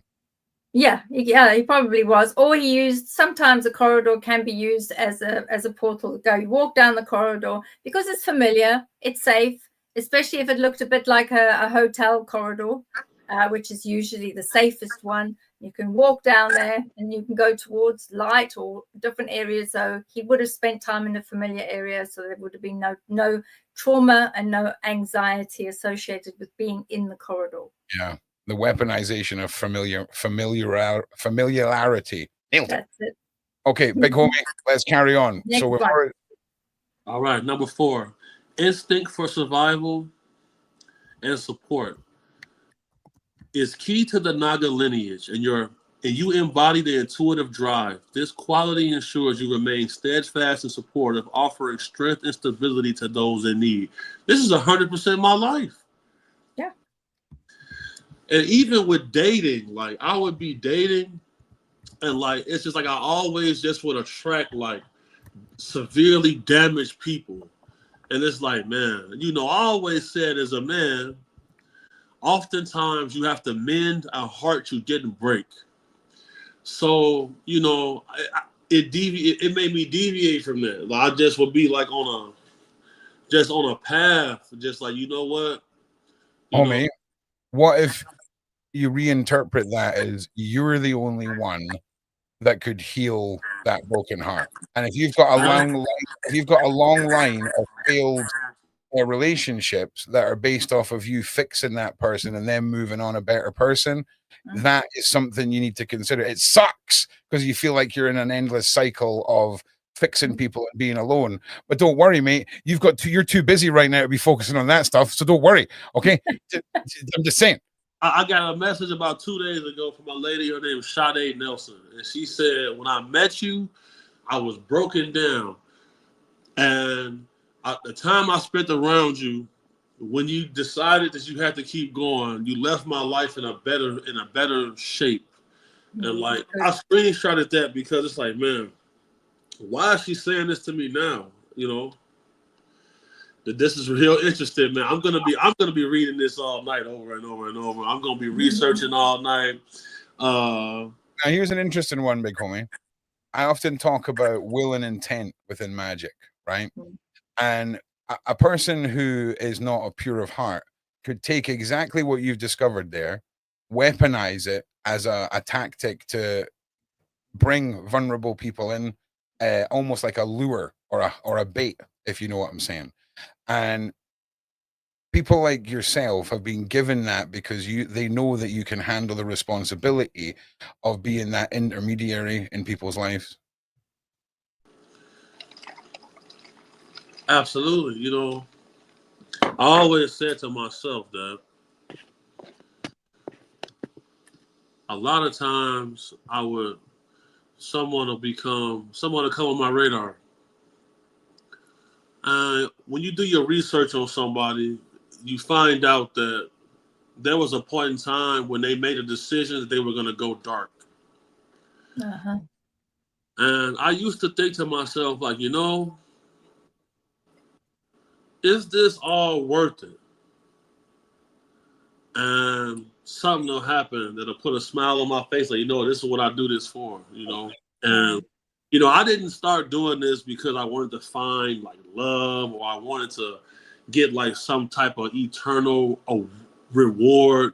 You know, I just started doing this because I felt like it needed to be done. I felt compelled to take initiative because I seen the joy on people's faces when they knew an oppressor wasn't coming back around. Like a guy learned this lesson. You feel me? Somebody who was enacting just lascivious things upon people who didn't even know what was happening to them. You know, I've seen the faces, I've heard the audio. You know, I've seen little ladies' faces before and after they've been accosted. And, you know, you always remember certain things. So people always say, why do I wear sunglasses and stuff when I'm inside? You know, people have to understand, like, you know, after football, my eyes are just naturally sensitive to light due to, like, you know, I've had concussions, things like that. And then the security aspect of things, you know, when I wear sunglasses, I'm able to see people without them being able to see me. So I can always see who's watching without them being able to see that I can see them. You feel me? It's a tactic. And another thing people don't know is, you know, I got these glasses hooked up so I can see behind myself. So my peripheral vision is pretty top notch. I did extensive training on that. So on the inside of my glasses, I got these shades hooked up so that I can look to the side and see if there's someone behind me. So that's the insight I never told anybody, but yeah. So yeah, that's a real thing. I'm ready to keep reading them. I'm ready to keep reading. Go for it. This right here, me and my mom gonna sit down and watch this. Look at this. Okay. I'm on number 5. Sacred Guardianship. You hold a sacred role as a protector and guardian of higher knowledge and spiritual treasures. While your energy is aligned with balance and protection, you have the strength to fiercely defend your purpose and the wisdom entrusted to you when necessary. Swear to God. Now, notice it uses the word purpose, right? Not your body, not your whatever. Yeah. It's your purpose, bro. Yeah. Yes. 110%. Yeah. Yes. And I tell you, like, I have a fierce reputation. But I got a video. I have a video, and I'm going to send it. Every time I get on an airplane, ladies that look just like Beverli and just like Asria, as soon as I get on the plane, they turn around and look at me, and it's like they've adopted me instantly. Right away. Like, I have proof. I'm going to send the video. I'm going to send it. As soon as they see me, there's a lady named Terry Gottenstein. I met her on an airplane. I was trying to order a drink from the flight attendant. She looks just like Beverli. I was trying to order a drink from the flight attendant. And she was like, sir, your card isn't working. Can you connect to the Wi-Fi? I said, my battery's dead. I can't connect to the Wi-Fi to log into my bank. She turns around. She's like, grandson, is that you? I turn around. She said, that's my grandson. Whatever he wants, I'm going to order it for him. And she was like, this isn't your grandson. He said, you going to tell me what my family is? Yeah. Like, she didn't have to do that. She didn't have to do that. No. And like, a lot of things making sense to me. Like, and I will always capture these moments because people will think you're lying. Talk a little bit, Beverli, about ancestral DNA, residual ancestral DNA, because I think that's an interesting just 2-minute segue to maybe, and just to help explain that to Big Homie. So in your energy too, you've also got a long line of ancestral DNA that you also bring through. So apart from all the lovely things that Asria does in alien DNA, you've also brought through all the traces from your ancestors, all the traces from all the family that came before you, from your mum's side, from your dad's side, from all of those, all the warriors that came before you. And because you had so many warriors and so many individuals that was able quite easily with the energies to reach out to people that are around you, this is what is happening. Your energies have changed, and that energy that's going out, you will automatically have that energy that flows out of you, not just from your ancestors, but also from what's within you, as well as the alien DNA. So nobody really stands a chance around you, because that energy is vibrating so fast. People will actually physically go back and look at you and think, oh, okay, this is different. They don't know why it's different, but you are different, and they will react to you in a different way. I've got one more thing I want to throw at you before Big Homie reacts to that, right? I often talk about the shadow people being misunderstood. I think they feed on you in your sleep so that it gives you comfortable deniability that this was all a dream, blah, blah, blah. Things like a flight, is that not the perfect scenario for a guardian or a being to slip into someone's life in a way that you would expect 8-hour friendship, and then you forget about that encounter in that person? Is that not the perfect recipe for a grandmother from 4 lifetimes ago to pop in and buy Big Homie a meal? Well, not necessarily buy Big Homie a meal, but certainly to have a level of activation. Certainly, yeah, I would say yes, you can. And I do know some people who have had unbelievable out-of-body experiences and who have connected with the spirits of their ancestors on flight. So yeah, I would say yes, that's possible. Okay, now Big Homie, I'm going to give you a chance to react. If anyone could roll back the footage, I'm pretty sure I just seen something shoot over Big Homie's left shoulder. I just see some walk past your shoulder. I was gonna ask you about that. No, listen. I'm telling you, bro. You just saw that right there? Yeah. We're not. Yeah. I'm putting the footage back. Yeah, definitely. Yeah. Okay. All right. Now, Beverli. So check this out, right? Some years back, my mom takes my brother and I to a reptile zoo. A reptile. Snake park. Not even okay. So, a reptile convention. Oh wow. So a lot of different vendors are there with the reptiles they breed, and they sell them. I always had a pet collection when I was a kid. So we get to this one guy, and we notice he has something that looks like an armoire, and he's got it drilled shut, and it says "Danger, keep away, poisonous reptiles." Wow. Immediately, I'm intrigued. I'm like, yo. Hold on, this guy got poisonous snakes and stuff in here. Like, I want to see it. So he said, we're gonna be doing a presentation here in about 2 minutes. So you guys just stand aside. I'm like, cool. So my mom walks up. She's got a funnel cake. She's enjoying her funnel cake. And she said, what y'all doing right here? What's going on? So she peeps the scene. And then she says, sir, can you please not bring out any poisonous snakes around my son? Or any snakes at all around my son? And the guy's like, oh, he's a pretty big guy. He's gonna be safe. It's all right. She said, no. It's not about that. She said, just things happen around my son. And yeah, that's a fact. Things happen around my son, and I don't want you bringing out no type of poisonous animals. She said, well, ma'am, we paid a lot of money here for this booth, and we got to make a presentation. I don't mean to be rude or anything, but, maybe you guys should go look elsewhere. I got to try to sell some stuff here. And so she's like, Keith, step back. So I step back. Listen to my mom. I step back.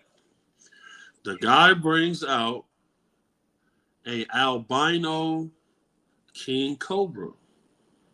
Oh, lovely. He's Beautiful. got his long apparatus that he uses to wrangle the snake, and he goes into snake wrangler mode. And about 10 seconds in, he says, "Oh, she's really turned on today." The snake. The snake tries to kill this guy. so it gets so tense. It gets so tense. He calls out for his partner. He's like, "Rob, grab the garbage can. Grab the garbage can." So Rob comes out with the garbage can, and they ended up having to he had to grab the snake by the tail, and they had to force the snake into this garbage can and close the lid. This guy's pouring sweat, and my mom is sitting there. Now, mind you, my mom is we got Irish people in our family, So my mom, so my grandfather was an Irishman. So my mom's got fair skin tone. She's about 5'4". I call her Cotton Heart, about 5'4", sweetest lady you ever meet. So she's eating her funnel cake, and the guy who was the reptile handler looks over to her, and she says, "I told you don't bring that snake out." Yeah. And the look that guy gave me, I'll never forget. Like the look he gave me was like just this weird look, like what just happened to me? Like the snake literally, the snake started spitting venom at this guy. So he had to put he had like a face mask that was clear with a shield, but he couldn't get to it. And he's like, normally this animal doesn't spit. He rolls into a panic, like he's sweating, middle-aged Eastern European descent, heavy-set guy. His face turns beet red. Like the snake was coming with this. The snake was. He said she's turned on today. The snake was active. The snake was on him. So he called out for his assistant, for his partner. They get the snake into the garbage can. They close the top. I seen that relief on his face when he got the snake wrangled. And he looked at me. He looked at my mom. My mom told him, he said, "I told you don't bring that snake out around my son." Yeah. And that's like, this is vindication for me right here. Like, as soon as I get back home, my mom and I'm going to send her this video. Dude, we're not even close to done. Oh, no. Like, I just want to say as well, what I thought was a majestic being turned out to be a car. But anyone who else is seeing orbs and stuff over Big Homie, I'm not discounting your what you've seen. But it looked like a car to me. The thing I seen now, dude, we're in the second dominant DNA. Okay, this is like some. We're gonna get some realness here. Okay, so feline, playful, and trickster energy. Exudes playfulness and a trickster-like nature, bringing comfort and joy to those you support. This vibrant energy helps dissolve tension, uplift spirits, and inspire creativity in those around you. Now, do you remember, right, when you messaged me and you were like, "Oh, see you podcasters," and then you and I bonded over like our mutual want to destroy evil? Like the difference in you when you're in the inner, like when you're in that friend zone, if you will, compared to how you were when before we became bros, it just sums you up to a T, my guy. Ron, could I just add something in? Could I just add something in there as well? Is around that playful and trickster energy is twofold, really. So first of all, it's that people do feel that sort of comforting with you. So when there are people, as you said, in what I've got, like in distress, that's kind of like an automatic magnet. It's kind of like, I know I can go to them because that person has very much got that energy around them. But at the same time, it's kind of like a double-sided thing, because it's also, if there's a person who is meaning you harm, but then there is kind of like that playful nature on both sides. It's kind of like, yeah, okay, I can play and I can laugh up until a point, but you can bring your claws out and I'm going to bring my claws out. So that's very much what I was kind of getting within that Oh. section there. But sometimes I can't put everything in the report, No, I'm so I with just you. wanted to add that in as well, please. No, I get you. And you see, when you apply it to a major factor, right, like his, you know, where the line is, effectively, where he draws the line, right?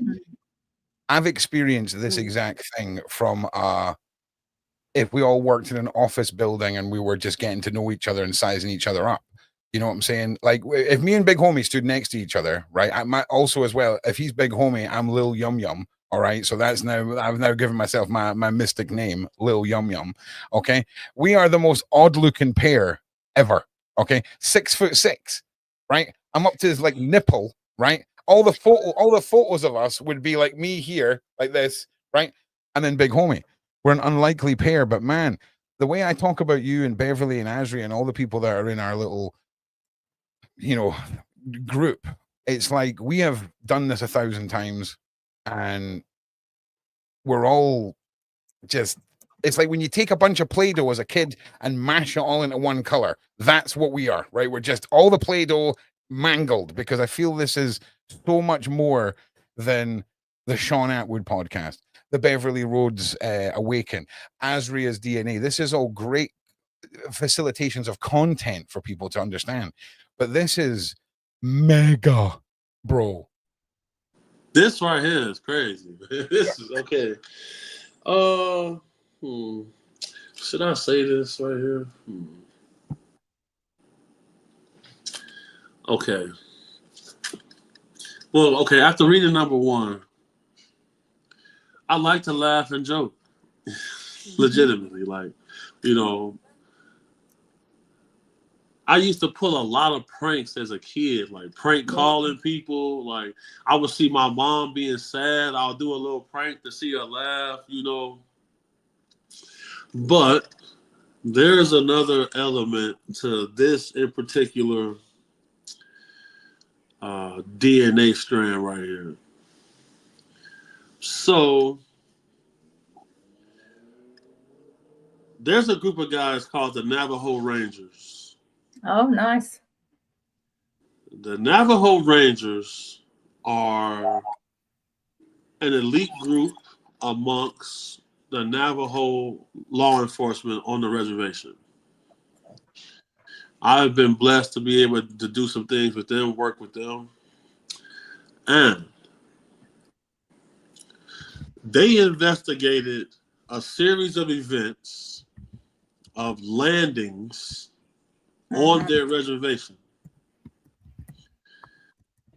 The landings came with biological creatures that exited vehicles and surveyed along the reservation and hung out and spoke to people. And what people on the reservation reported was, they said there were people, they had cat faces. Oh, that's it. And that they called them the feline people who came and exchanged gifts with them throughout history. Now, I was always intrigued by that because, you know, you sit down with somebody, you know, this is not a person with an Instagram or YouTube. Like, when you go onto the reservation, a lot of these people's homes do not even have electricity or running water. They have outhouses, and, you know, they're living a very simplistic lifestyle. So when you see they've got little paintings of pretty much like kind of what I just saw there, of like these people that look like cats, but they humanoid form, they walk up and they walk.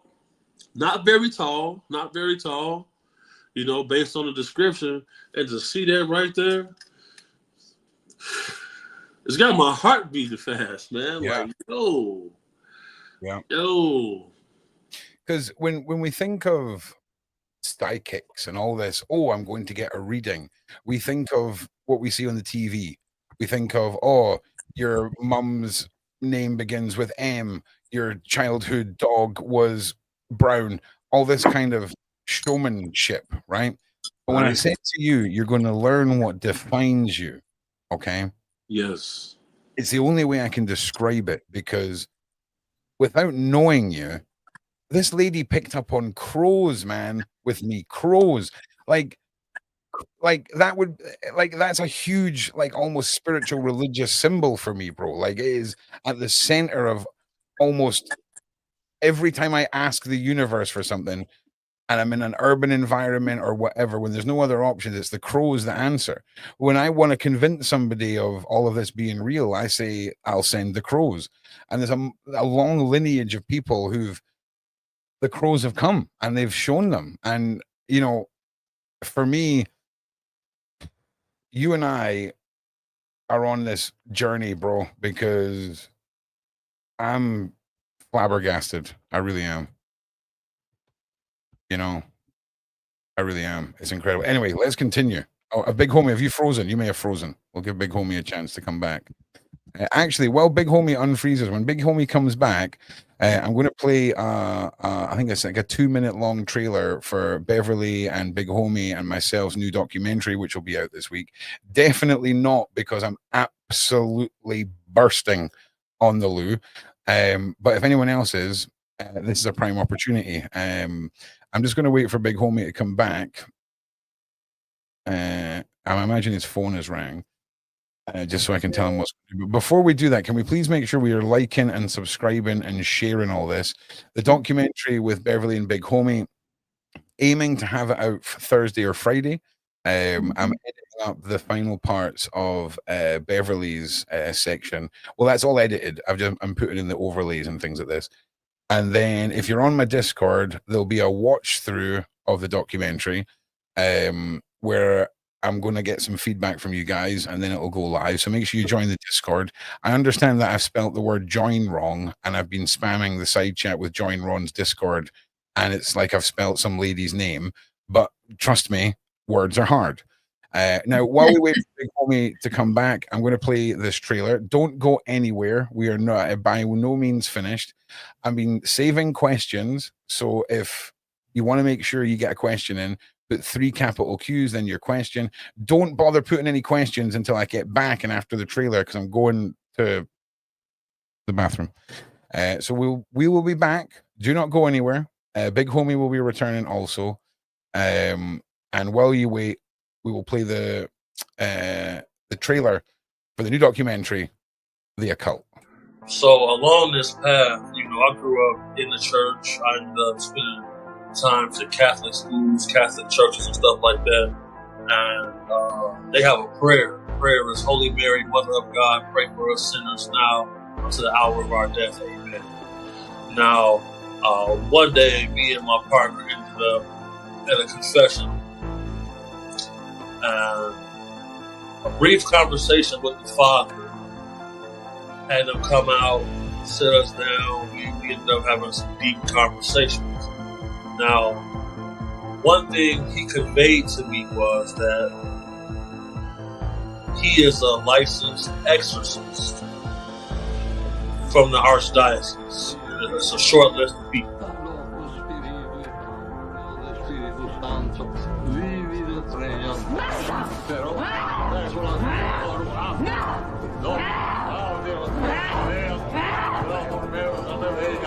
Tenga stretto lei qui. No, benedetto Dio. Mandala via! Stupore retina, terrore conturba, e metus repili timori sexati, lentamente vanestano, nomine santi invocazione, santissimi nomina tua, guarda firme, navi, cadere, faulare, per Cristo, non alleluia, angeli, santi del paradiso, benedetta su Cristi, la Maria nera, le messe nere, le messe nere.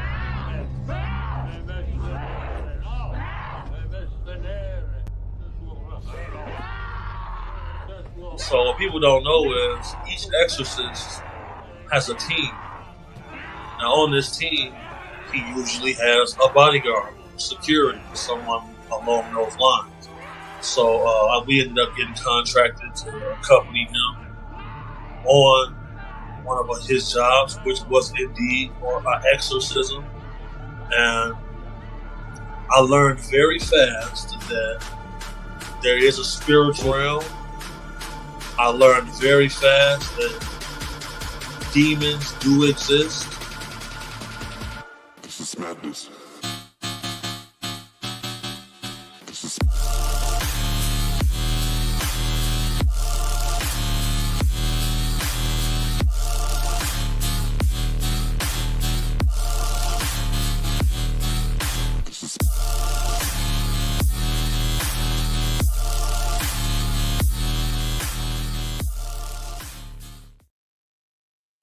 All right, Big Homie has returned. The power of terrible construction of the iPhone has working against him, where it basically just wants to melt. So let's just get straight back into this, Big Homie. I've unmuted you.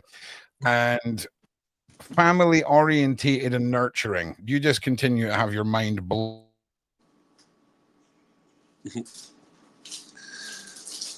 Can y'all hear me? Yep. Yeah, perfect. It's family oriented and nurturing. You are deeply family oriented, naturally drawn to taking care of senior members while lovingly guiding and protecting the younger ones. Okay. This nurturing quality creates a safe and harmonious space for growth and connection with your family, within your family and community. My sister made a post on Instagram yesterday saying, nothing ever happened to me because people feared my brother. To me, that's a crowning achievement. You know, my little brother said, look, someone asked my little brother, shout out my boy Rigger, they said, you ever got bullied? He said, what? I got a big brother. No. Like, that meant a lot to me. Like, these things, this is literally me. Like, I like a house full of people. When I show up to the family barbecue, all the ladies get up and they making my plate before everybody. So it's just like, you know, well, I'm getting called to come bodyguard right now. Well, read fast. Okay. This one. This is deep. Number 3, intuitive and telepathic. You possess an extraordinary ability to read the room, picking up on energies and vibrations with telepathic precision. Your innate sensitivity allows you to respond in the most appropriate and impactful ways, fostering understanding and balance wherever you go. Bingo! Yo, that's wild. Boom, boom, boom. That right there. Yeah, because I'm gonna bring Duke. Next time we do this, I'm gonna have my right hand man, Big Duke, out with me, so he can tell you how. Like, look, he'll say, like, bro, how did you know that? Like, how did you know that we're supposed to avoid that area right there? Like, how did you know someone's gonna come to the door right now? Like, how did you know? And it's like, you don't want to tell people that, look, man, voices in my head told me that. You know, like, you don't want to say that. But now I am going to make sure anybody who will listen are going to know about Asria and Beverli and Ron, Alien DNA, Offworld DNA. They going to know about all of this because, you know, in order to make change, you got to light the match because you cannot fight any war without belief. You can't have an army without belief. And I feel like we got to build up the belief because, like, this is crazy. Dude. Number 4, silent strength and impactful presence. Even in moments of quiet, your presence speaks volumes. Strong and resilient. You hold an undeniable impact that inspires respect and admiration. You embody individuality and fearless determination, standing firmly for truth and integrity. They tried to kill me. People tried to murder me because I wouldn't let women get killed by men. Like, people literally tried to murder me. Like, I had to shoot through my own front door because guys was trying to ambush me. Like I've seen the darkest parts of society. Like I've seen the darkest parts of humanity, and like I never let that compromise me.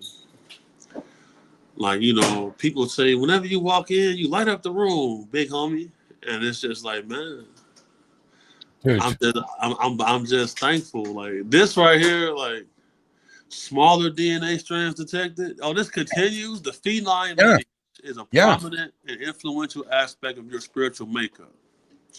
This sacred heritage carries an agenda of healing, unity, and divine connection, supporting humanity's collective spiritual evolution. You are a natural healer and co-creator, helping to align others with their highest purpose and divine potential. God is great. God is great. Yeah,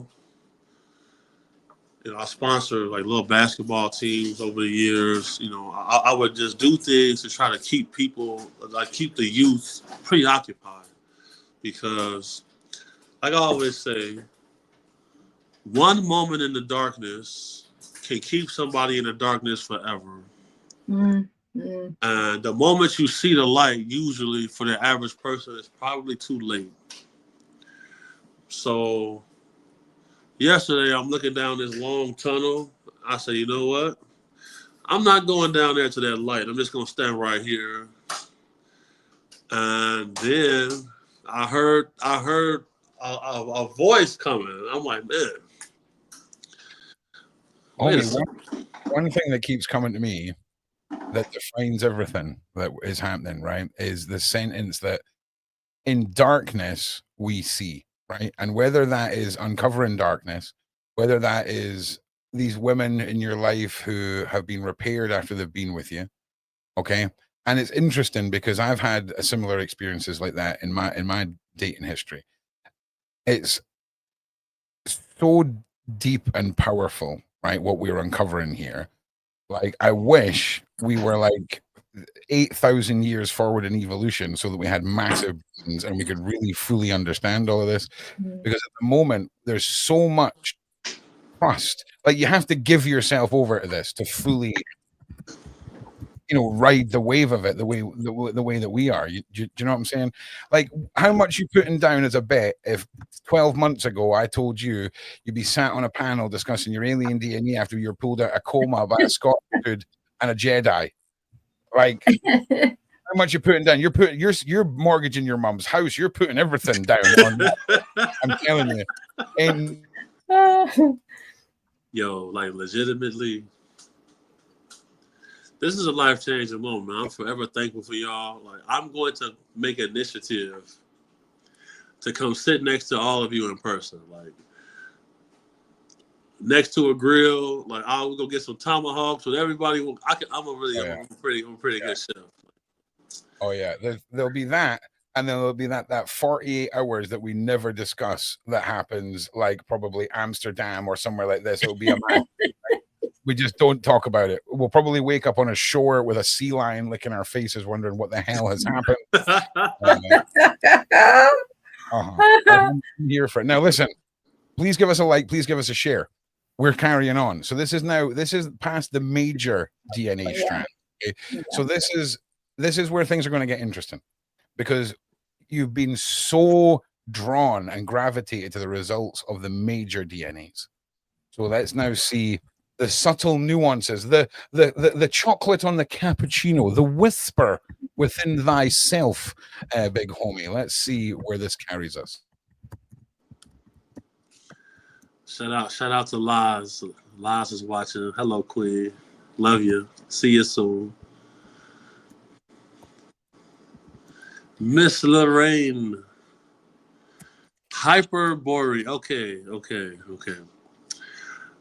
These beings are pure consciousness, corporeal beings, composed entirely of energy and light, meaning they were not picked up as a part of your DNA. Primary purpose was to establish and balance a channel message to say that when you get the flash, impressing intuition and information, this is from them. These beings are there to guide you to insight. Dude, this is the thing that turns Bev and Asria, into freaking me. Right? They're like, oh my God, oh my God, oh my God, oh my God. Like this is what, like this is just ladies. Like if like how rare are we talking here? Because we've seen you guys do what you do, and we've seen you talk about off-world beings. But when we talk about something that is the fabric of time and space, because what we're seeing here looks a lot like what people talk about when they're on a certain DMT experience with golden energy fueled beings. And I'm just saying, I don't know what I'm saying, but these are way better. These are way better than any substance trippy type thing. These are way more. And these types of beings, it is the first time that we've ever encountered anything like this in all the years that this has been done. First time. They've been on the radar, but there's never anybody so far. I'm sure we'll get more in the future, because there's a lot of people that are bringing the light, working with the light. There's lots of light workers, lots of warriors, individuals that are being given things. And this is the first time we see it with Big Homie, because obviously you need them. And you need to listen to them, which is really important. I just want to say to any of future Mrs. Big Homies that are out there, if he ever comes back and says, "Oh, I've got a job at a security guard for a psychic convention full of age appropriate ladies," I would just ban him from that, because I think this is the sort of thing that makes someone stand out in those kind of realms. And Big Homie, do you truly think that we are capable of grasping of what's just been said to us? Because so basically what you said is what y'all are collaborating to agree upon is that as a collective, that this characteristic and DNA strand, this is the first time that you've seen it. It's the first So if time I can, in regards to when we're picking up the DNA, there are certain frequencies, and it's over the years I've been learning on what that frequency feels like, as much as the beings have said that I'm working with either step forward to go, yes, that's definitely me. But the difference with these guys is that right from the moment that I tuned into you, there was this amazing and intense feeling, and I could not, it took me a long time to figure out what it was. And I said, I got Beverli involved, and I was like, there is a being there, but from a DNA perspective, I'm picking up nada. So I was like, there is a huge protection there. There is a huge energy there. And it's almost as though it like encapsulated me in like this bubble. And so, yeah, after a little bit more work and a few more conversations and channeled messages that were coming through, we were starting to understand, okay, well, there won't be a DNA because they don't have any. So it was very much a learning curve for me as well. So hopefully that gives just following on from what Beverli was saying there, the actual sort of feelings and vibrations there. Bro, you're a paladin, okay? You ever played World of Warcraft? Right? Yes, I have. You are a paladin tank. Okay, that is what you are. You are a paladin tank. Okay. What is that exactly for those of us that don't play Warcraft? I know. Listen. What is it? We're two bros nerding out right now. Okay. Literally. Paladin tank, bro. Like fully retribution, not retribution spank, but you know what I'm talking about, right? So a paladin is a holy warrior, and when you tank spec it, those are the ones that in the group. Okay, so imagine we're in Dungeons and Dragons, right? We've got the tank, which is Big Homie. We've got the spellcasters, and the magic users, Asria and Beverli, casting spells. He's the one taking all the damage. We're the one healing him. We're the ones casting spells behind him. He takes all the aggro and damage so that we can defeat the baddie. I see. Wow. And paladins are holy warrior. No one cares, Ron. Listen, no one cares, but at least you guys know now. Because I see all of this like a Dungeons and Dragons team. That's the only way that I can summarize this is like a Dungeons and Dragons or a Warcraft raid team. Wow. Thank you for explaining, because I didn't know. Honestly, I didn't know. Yeah, that's okay. That's okay. I mean, that was proper nerding out there. Two guys talking about World of Warcraft. Big thing makes sense. I mean, that is as nerdy as it gets, y'all. Right, Big Homie, you still there? Yeah, I'm still here. I just sent you a little message. Oh God, that could go two ways. Okay. All right. So basically, we're right at the very, very end, bro. Big Homie's on. You just got a code red. Alpha Draconians, Nordics, Mantis, and these golden people. We're going to have to either rush through them in 5 minutes because Big Homie's just had the big red button pressed. So he needs to go and serve his contractual obligations. Would you rather, Big Homie, steam through this or come back for maybe a follow-up? So I will say this. So like in the UFO community, all of the beings that are being shown there are beings that oftentimes come up with abduction stories, visitations, benevolent visits, passing on of information. This mantis creature is said to be someone who, telepathically speaks to people when they encounter this person. Well, the Alpha Draconians, I was told by retired CIA agent John Ramirez that there are hybrid bloodlines that attach themselves from the lineage of these Alpha Draconians. Well, listen, do you know the beauty of this? I can see you're worried, right? Do you want to see mine? Look, Mantis, Reptilian, and Mantis. Okay, Alpha, the Draconians, and all of this. So imagine the balance that we spoke of, Big Homie. So in every race, there's that balance. Okay, now imagine all of the things that you require that you said before that you need to do, the things that have to be done come from these places, because without being able to channel so for example, Big Homie, there's no point in you doing your job and then being traumatized by your actions when you're dishing out judgment in the evenings. You need to be able to sleep at night, and that's what makes you sleep at night. I just wanted to sum it up in a way that was like a bro before the ladies come in and give us the textbooks, the actual definition. It doesn't come from a madman. Crazy. This is crazy. Like I'm so charged up right now. Like, yo. So I mean, we can just go through them really quickly. I mean, the main characteristics that I got through for the Alpha Draconians, Nordics, Mantis, and Venusians. The Alpha Draconians, very much the warrior type energy, 100%. With the Nordics, it was again that protection element, because when they showed up, I kind of got this like big shield, kind of going back to a World of Warcraft thing, very much so. With the Mantis, absolutely agree with you there, Big Homie, around the telepathicness. But with you in particular, it's got that you can move, like the quick movement. Very much so. It's kind of like there's a certain way in which you move, but if you need to move quick, you can, and that's very much what came through to me on there. And the Venusians was color. They're very sort of sensitive to color.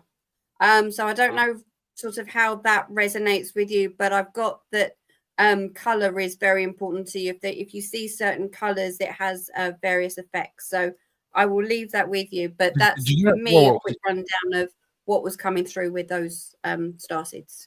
Did you not say there was something going on with your eyes and light sensitivity earlier, bro? Yeah, so my eyes are extremely sensitive to bright lights and light, period. So, I oftentimes keep my eyes covered, or like I'll wear like a baseball cap if I don't have on glasses, or I'll have a hoodie covering my eyes, because like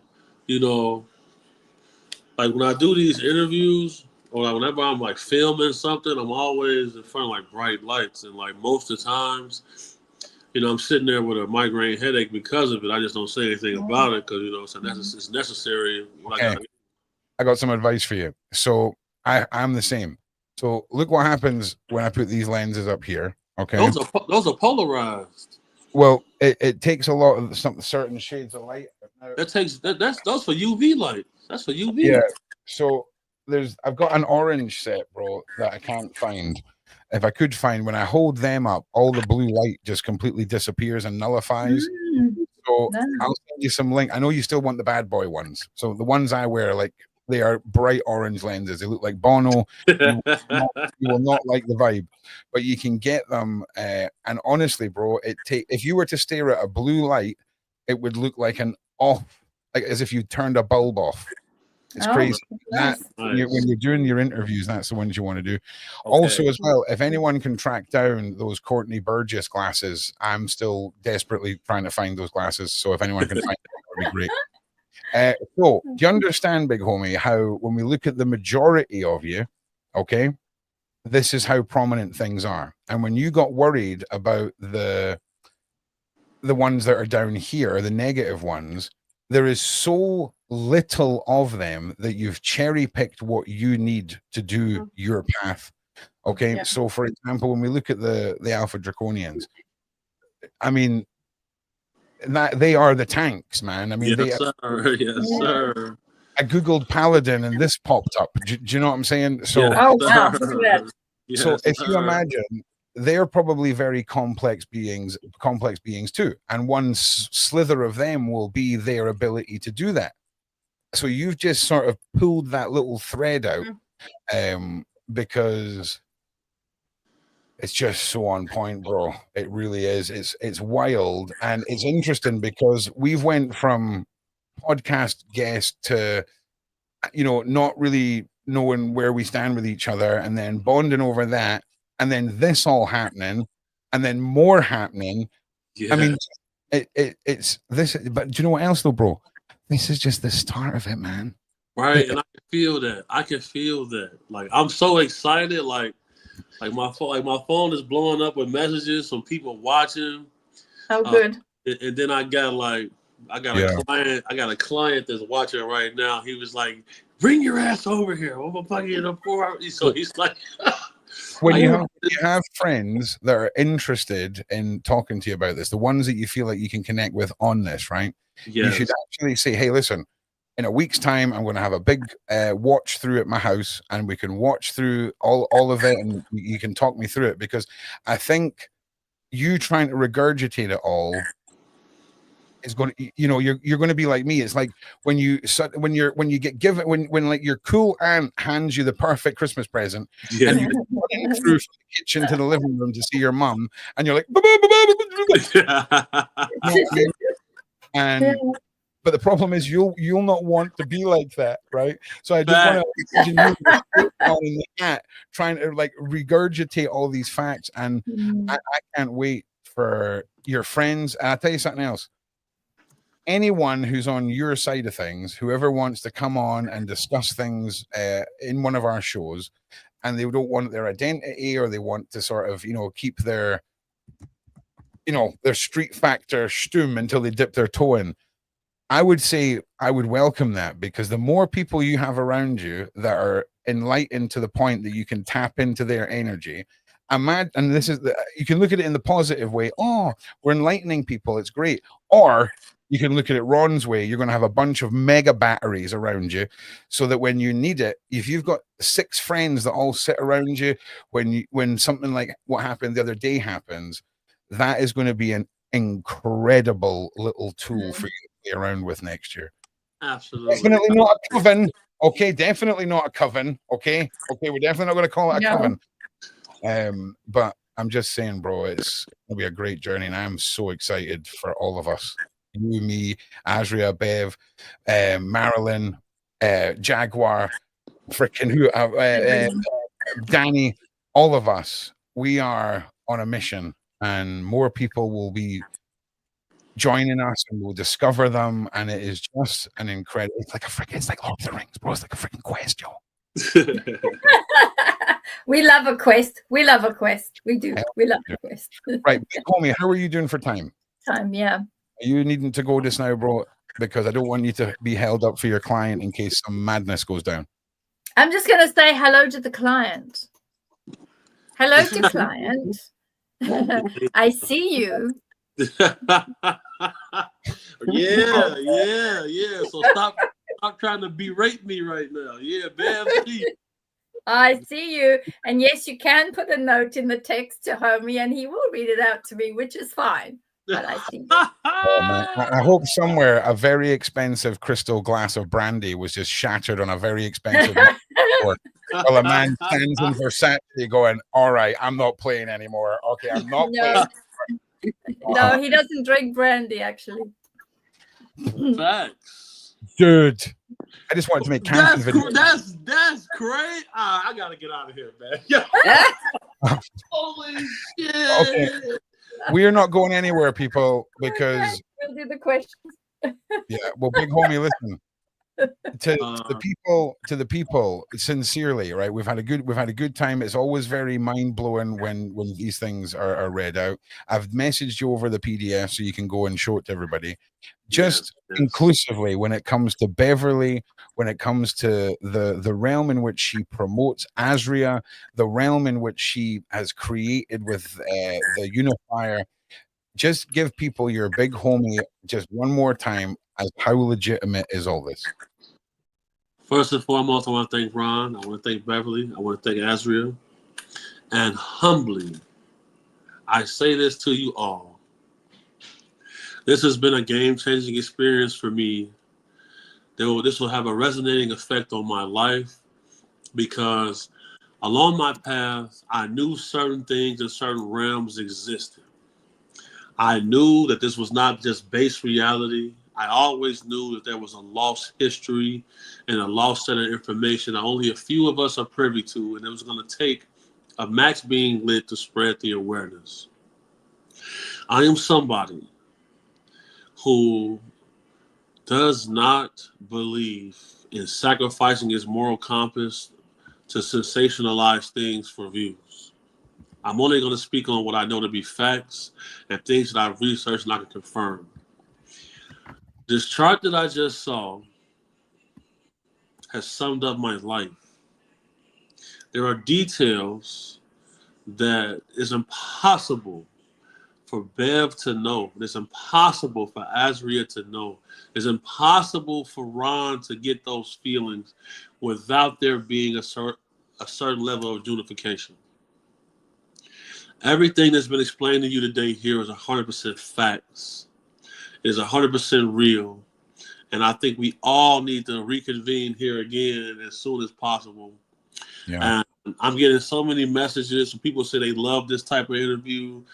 People are sending me certain stuff. So, Well, listen, if you're watching this and you're loving this, how incredible would it be for you guys to email Asria, get a quote, arrange a dinner party for all of your friends, and then over a laptop during dinner, you all go through your DNAs, and look, there's just what happens to be all of your contact details. Oh, isn't that wonderful?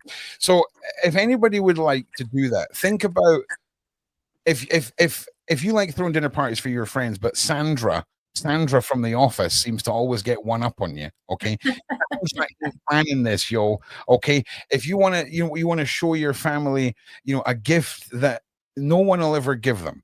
Okay, get in contact with Asria. Okay, if you would like to remote view, do all of the things that the wonderful Beverli Rhodes does.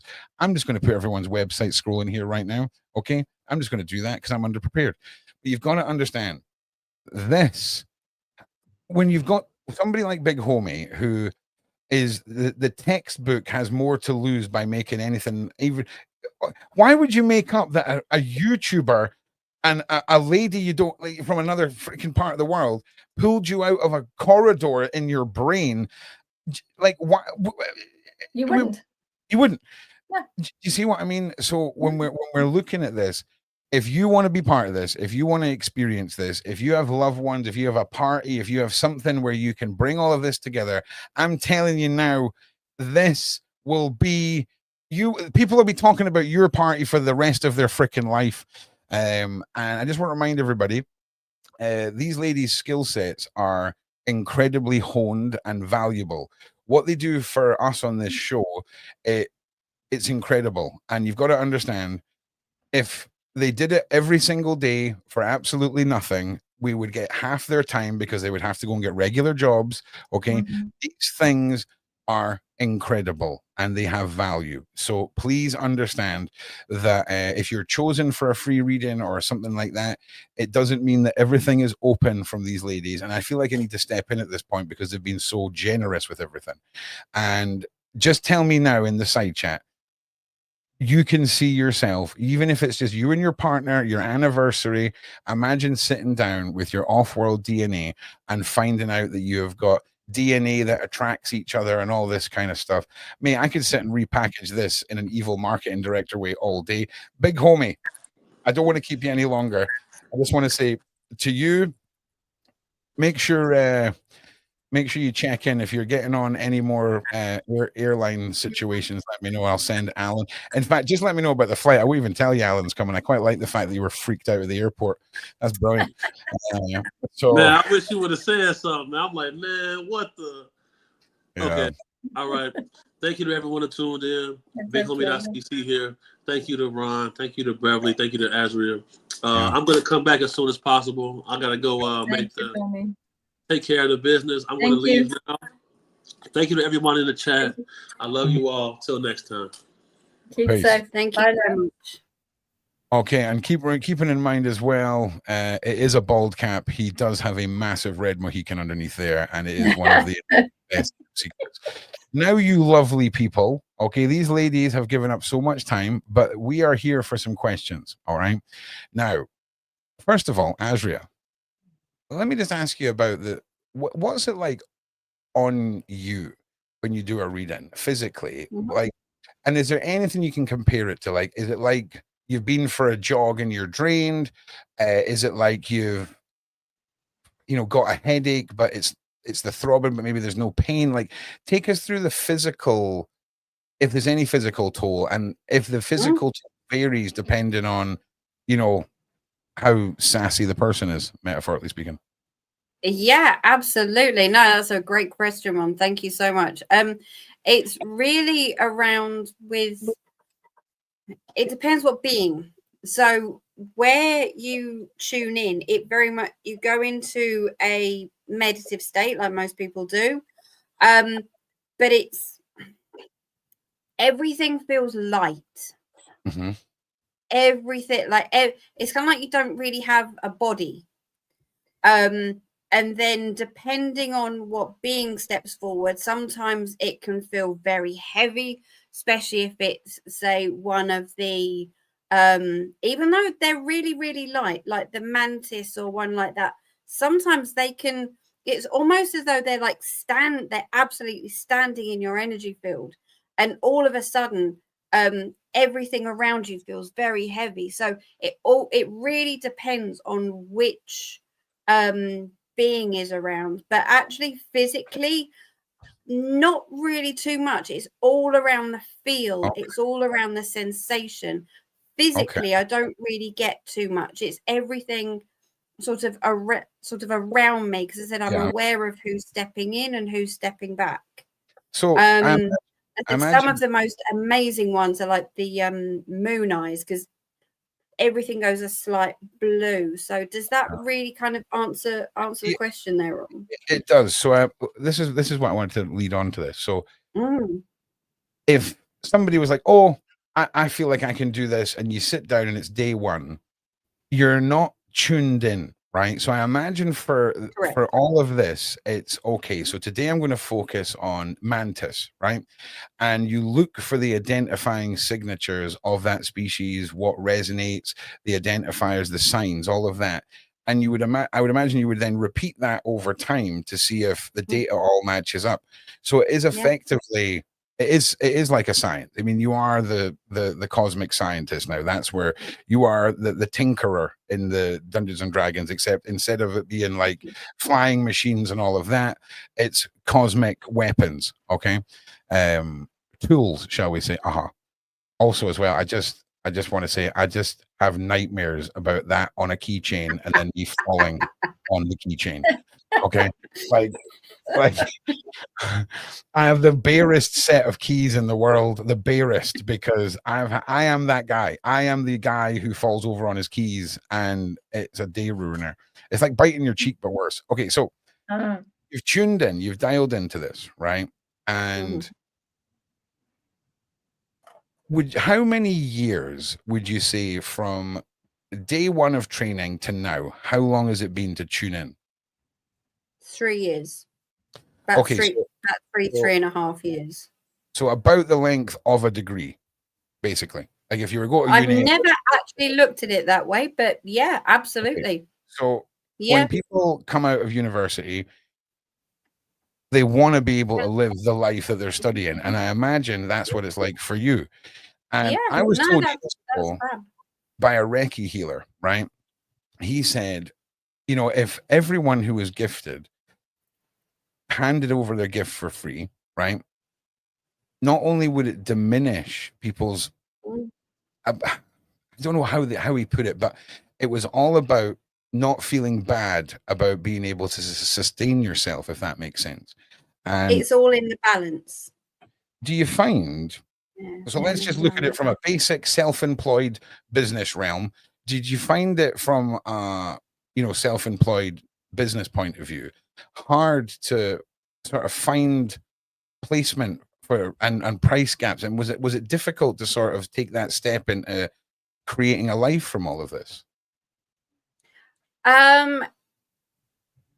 Yes, because it was it was my personal understanding first, and it was the personal confidence, and it was the confidence and within, and the trust within what I was getting, and knowing that yes, now I'm actually at a point, because I really love where you said around it being kind of like a going to university like for a few Yeah. years and getting a degree. By the end of that degree, you know you're certificated and you're Yeah. ready to then go out 100%. into the world with Yeah. it. With mine, it was doing that work over a number of years and being able to then be provided with a confidence and trust that actually, yes, it's exactly what we're saying at the start of the show, Yeah. that it is that time for awakening. So I very much, there Yeah. was a few friends and colleagues and that Yeah. was guinea pigs, Yeah. sort of to start off with, and then as much as the confidence and the trust built up. But Yeah. certainly from a Well, business perspective, there's so many other things yeah. that I do as well. So like the psychic readings, chakra balancing and cleansing, meditation groups, Sweet. Well, I'll what tell is you it, what. dowsing and many other bits. This kind of very much came in quite naturally. Yeah, this is what you. Well, this is why. What is happening right now is why. Do you see what I mean? What you're doing, right, is again in World of Warcraft. When you give us our DNA readings, you're casting a buff over us that raises our belief, it raises our intent, it raises our capabilities, right? And that is mind-blowingly important. And the reason I compared it to a degree and studying, right, I think it was is good. because Yeah. we have to imagine this in a world where this is normal and you've went to the university of unifiers and that's what you've wanted to study because that's what you've been drawn to. And when you come out of that, for me, you're taking people on a journey. So psychiatrists, when doctors, people who we go to as an authority figure for healing or guidance, that is what you're doing. And a buff is when I cast something on you that gives you like plus 10 strength or plus 10 intellect, right? And it only lasts for a certain length of time. Whereas your buffs are maintained. It's more like an XP boost, but then we'll argue semantics later. But I think it's fascinating that you have tinkered with off-world beings. And you have got, and I'm not saying I stand for anything, but Big Homie, Kaza, and myself, right? Complete and utter freak out reactions. Okay. Like, to be honest with you, I would love to test this now in a controlled way, right? Mhm. Where I go and Yeah. find somebody, and I'm going to find somebody who doesn't speak the same language as me in another country, and I talk to them over text, and we'll get the names and everything like this, and we'll do it in a way where there's no, and that's not because I doubt you. It's not because I doubt you. It's because this is so fascinating, Asria. This is so fascinating. And I have such belief in this that if we can produce a report for somebody who you don't know, who I've never known, and doesn't even speak the same language as us, and we send that report to them and get them to read it and film their reaction, to me, that is going to blow everyone's freaking mind. And again, this isn't from any form of doubt point of view, because you've seen my reaction, you've seen Big Homie's reaction. But man, I just am so blown away and fascinated by everything about you, Asria. Everything about you. The fact that you've dedicated yourself to something that at the start must have made very little sense. But because you've been guided, right? And when I say very little sense, I mean from here is the encyclopedia of the unifier point of view, not from a you believe point of view. Because in the Netflix series of your life, when you do this, it's going to be very Hollywood. You're going to go, and the alien beings are going to appear in front of you in 4K, and they're going to be talking to you. And that's how Hollywood would depict this. But it's the subtleties of all of this that are screaming to me now. It's the always act on your first impressions. Don't allow doubt to settle in. And 110%. Absolutely 110%. And a lot of this does come down to absolute trust in the people and the beings that I'm working with. And that was because that was my ultimate question. So I'd like to understand more, because doing readings for many, many years, it was kind of like there's more of an in-depth information that we could be obtaining from people. And that was really where my first question started. And then it just sort of snowballed from there. So that's when the channeling started coming through, and that's when sort of started working with Beverli on it. And that's when I said it was just time after time, but it was the trust. And it was as soon as that feeling is there, you write it down. It's not, oh, I think that person should have an Alpha Draconian, or oh, I think that person should be whatever. It doesn't matter. Can I ask you, over time, have you noticed the initial, well, let's say, for example, we're doing the pick a number between 1 and 10, right? And the initial visual of that number, as you've refined your skills, does that initial visual last longer, or is it still to this day just the quick flash, and it's more refining your instinct rather than prolonging the vision, if you will? Depends what being. Okay. Some beings will come in quicker because I have been working with them for so long. So like your Lemurians, Palladians, etc. But when it's one, certainly like that we had with Big Homie, there was the terrors that I've had twice, about three times now. Okay. Again, they sometimes stay around a little bit longer. Those non-DNA beings, again, that took a really long time to sort of figure out. So yes, some of them do sort of flash in and out, because I know as soon as that is there, 110%. But yeah, there are others that do either stay around for longer and may have more messages. So is it almost like is it almost like when an old friend returns, you get that feeling of connection that they're around? You ever like felt a presence? That's a really, really wonderful way of putting it. Yeah. But it's not like on a conscious level. It's like when you have that weird experience where you turn around because you feel something, or you turn around and there's someone you've not seen for a year, and you're like, oh my God. Like, is it that kind of comfort, but on I wouldn't even say subconscious, on a frequency level? I think that's probably the best way of putting it. Because it starts off with, as I said, that energy around you changes as soon as it's that sort of picked up, then it sort of vibrates within, and then that's when you get it sort of around you, and then that's when it's kind of like, I know what that is. Mm-hmm. And then sometimes I said they'll step forward and there'll be a continued message, or sometimes it's no, I know what that is. They don't step forward. Does that answer the question, Ron? Kind of, but I didn't phrase the question correctly initially. I'm talking about if you and I were sat in a room, right, and we were doing clairvoyance exercises where I wanted to first of all know that I could pick up what you're thinking, right? As I develop that skill set within reading someone's mind, does the initial thought that I'm trying to pull, that instinctual first reaction, does it become prolonged, or is it my instincts to notice it that get heightened? Does that make sense? So imagine it's day one and we're doing guess a number between 1 and 10. You're thinking of a number and I see the number. If I keep practicing that, is it the number that's going to stay there longer, or is it my skill sets that are going to refine it and honing in on it quicker? I believe your skill sets that's honing it. And thank you for going through that again. Yes, absolutely. Because to me, it's like a muscle. The more you use, with you. And again, it comes down to trust as well. So the more you use, the stronger it becomes. So yeah. I'm with you. So here's my question for you.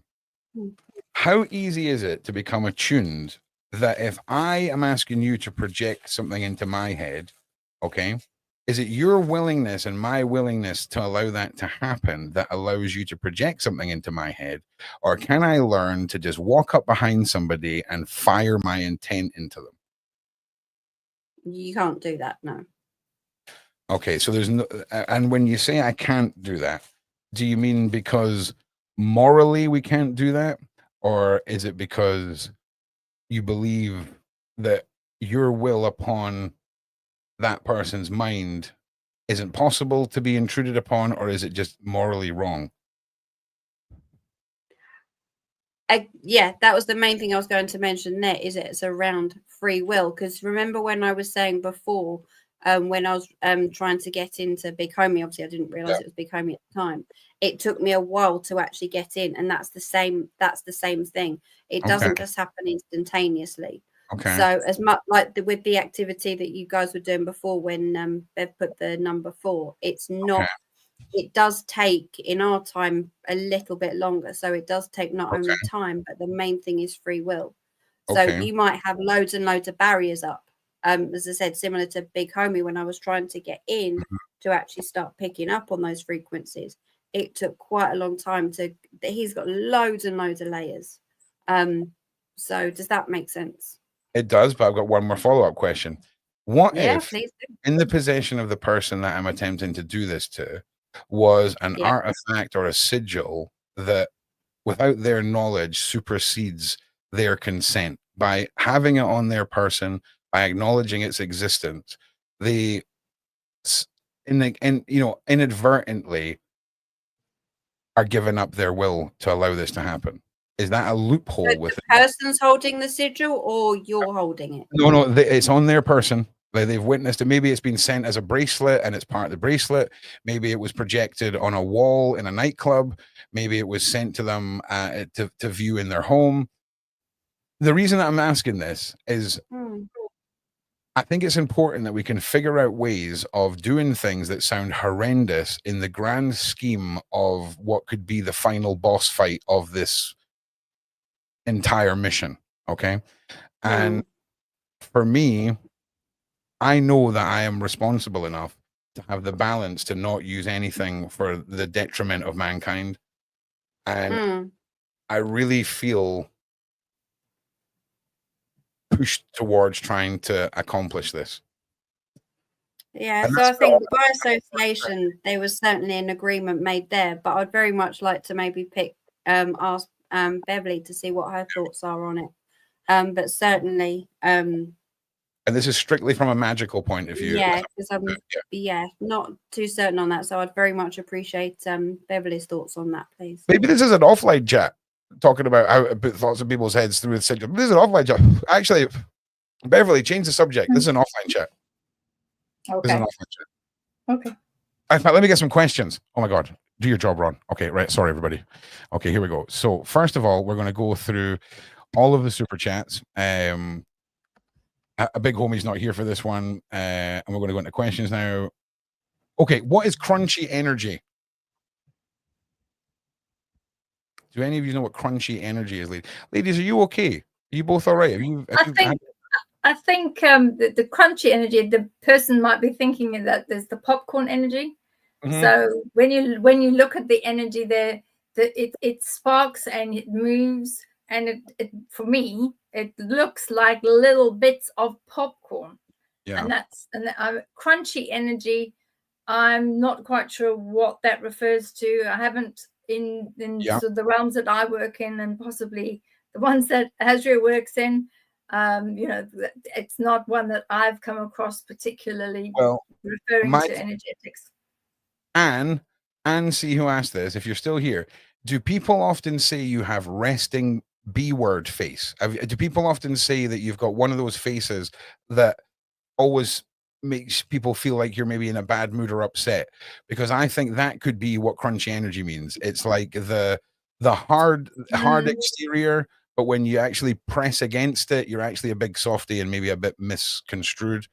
Because I've experienced a lot of people like that are lovely, but when you look at them, you're like the resting B word. Yeah, the resting B word energy is there. It has been referred to as a crunchy energy, but that's not a common thing. No. Okay. Hi, Bev. I was 7 when I witnessed my mother's. Okay, and soon after she visited me, and I think this is from last time. I feel like we answered this one last time. We actually did last time. It's the same one. Yeah. It is the same one. During sleep, I lifted into a dark room on a table, no skin on bed. Whoa. Tall dark figures around me, picking me up my organs with sticks. Said, "Get out of here in Jesus' name." Instantly back in bed. Alien abduction. People. What do you think? It could be either an alien abduction, or it could be one of the different types that are not off-world abductions, that are more the greys. By the sounds of it, for me that sounds more like one of the greys, but since before they were taken off-world and given their own planet and moved away because they're not here anymore. Well, I want to throw one in too, because maybe I've had 7 or 8 Capri Suns and I'm feeling spicy. Tall dark figures to me, and in your sleep, I believe that the shadow people are misconstrued. And I believe that by feeding on your fear in your dreams, they give you plausible deniability. So if it's tall, dark figures that look like big shadowy things, there's a very good chance this is just a hungry little guy popping in for a snack, terrifying you in your sleep, and having himself a little Lunchable. So you can either have that as more terrifying or less terrifying, but that's my take on it. Asria, you got any take on that, or where do you kind of stand with the tall figures in the night? No, I would absolutely agree with Bev's take on that. Sure. Like I say, I don't know what I'm talking about, and I've had 7 or 8 Capri Suns, so I'm doing my best. I just want to be involved. Okay, Capri Suns are good. Other orange juices are available. It's not really Capri Sun though, Bev. I'm just saying that for the algorithm. Okay, I had to have like 6 of them to calm my nerves while Big Homie and I were freaking out, mate. Like, it's cold. Yeah, that's true. Okay, Big Homie, you're not here, but Joe Mama send some groovy vibes your way. When I was visited, I was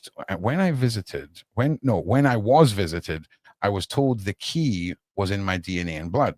I am AB negative. What keys are there, and what am I using for them for other greatest goods? I'm sorry if I butchered that. Yeah, well, Shannon, the AB negative, very, very rare blood group.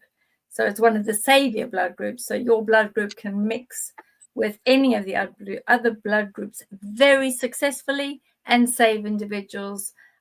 So there's a whole bunch of other things that are part of the not AB negative only, but all of the negative blood groups are H negative blood groups. There are different areas, and they all track back to the original colonizers of what I call Earth School.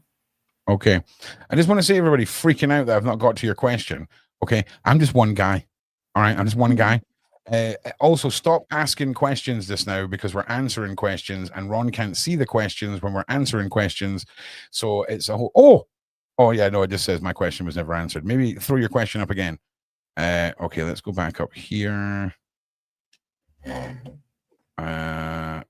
Okay. Have you noticed animals behave? Oh, I think that was to Big Homie. That was to Big Homie. I was going to say, with the BH, Big Homie was talking about the cats and the cat energy. With his energy, I'm pretty sure that the kitties was being feline. I think the kitties definitely would have a different reaction, curling around them with their tails and saying hello, because they do recognize their own people. So I know he's not here to answer that, but hi to Australia, or the clients we have in Australia.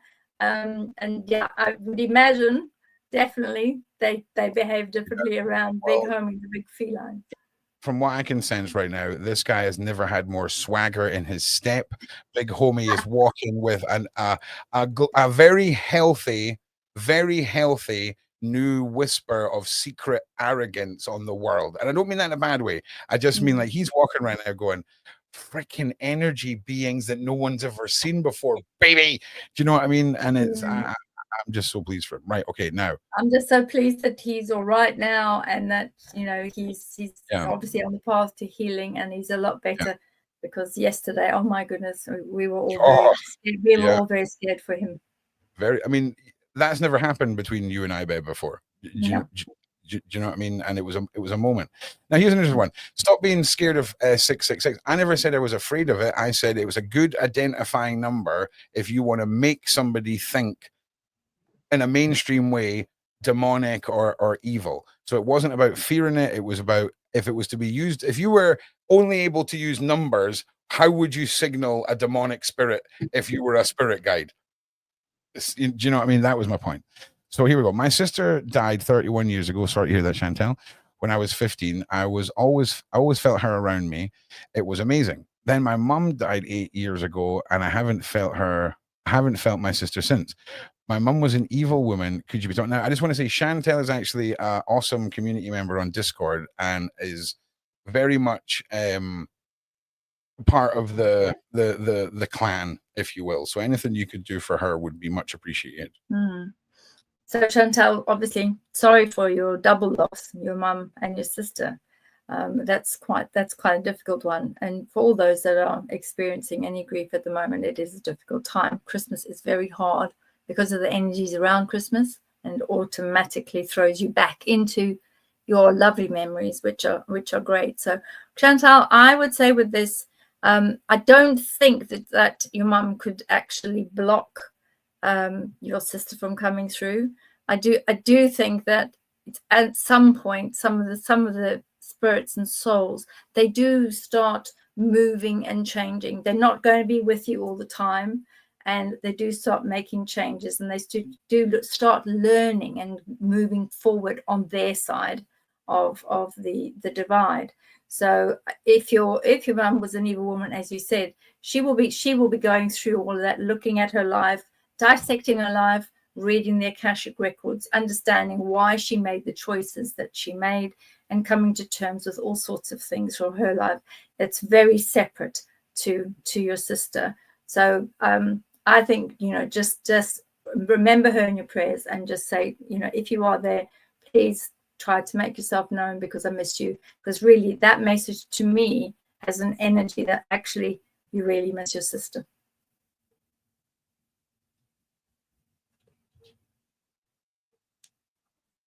Is Ron on mute? Yeah, Ron is definitely on mute because he was talking. And yeah. And we couldn't see you. Okay. Now, DM me and give me some updates, because there's some stuff that's coming very, very soon. Anyway, shut up, Ron. We're doing questions. Hi, Bev. Does Anubis often show up to protect folk? He did for me. There was a presence of evil. Long story. So Anubis. Yeah, Theos, and the DM explained. Yeah, the Anubis energy does come around a lot. We see it in all different forms. There's blue ones that we've seen. We've seen black ones. What else have we seen? Oh, we've seen a couple of really big ones. When I was in Egypt, we saw the Anubis a lot. So yes, definitely a protection, and also one that stands in front of individuals, which is quite nice. So absolutely, yes. Here's an absolute banger. Can you please make this a long answer, because I need to quickly go to the bathroom again, and it's a dire emergency. So ladies, you're on your own for about 4 minutes. We're on our own. Okay, you just go to the little boy's room. Okay, so this one is from Sequoia. And Sequoia is saying, I can see spirits coming out of Homie's third eye and Bev's third eye. Why am I seeing this? And what does this mean? I have to pause to see it.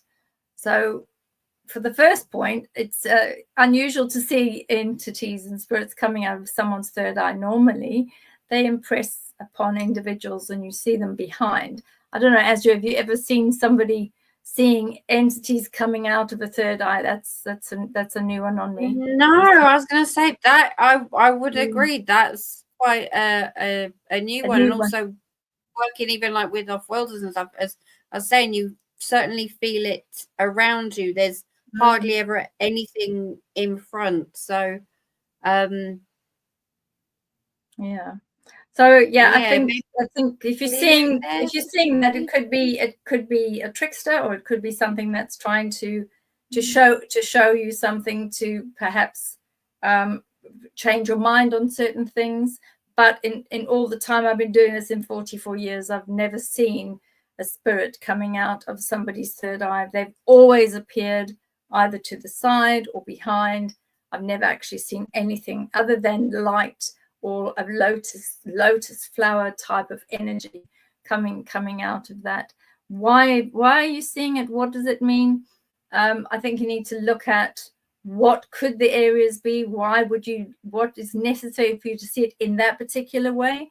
And then look at what does the third eye actually look like. So start perhaps going in and feeling that particular chakra point. See if it's moving to the left, if it's moving to the right, or moving up and down. So there's definitely something. If you're seeing that a level of activity, what do you think, Asria, over the third eye? You know, what are you getting? Because I know you do a lot of chakra cleansing and clearing too. I was just about to say that the one message I was definitely getting is that it could be more or less like a mirror image. So as much as you're seeing it in somebody else, is that it could, sort of following on from what you were just saying there, Beverli, is that it could be to do with like your own.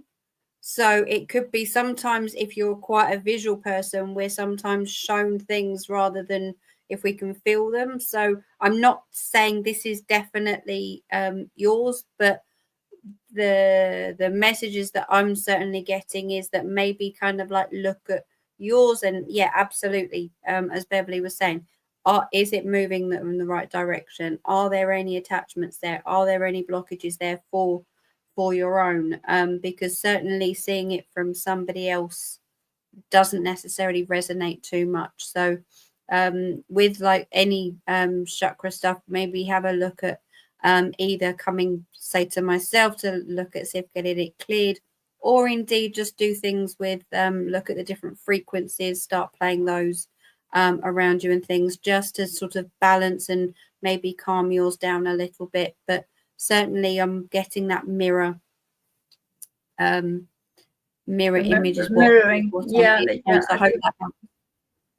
Yeah, so going back to sort of, just as an aside, segueing into the piece about chakra points and energies, etc.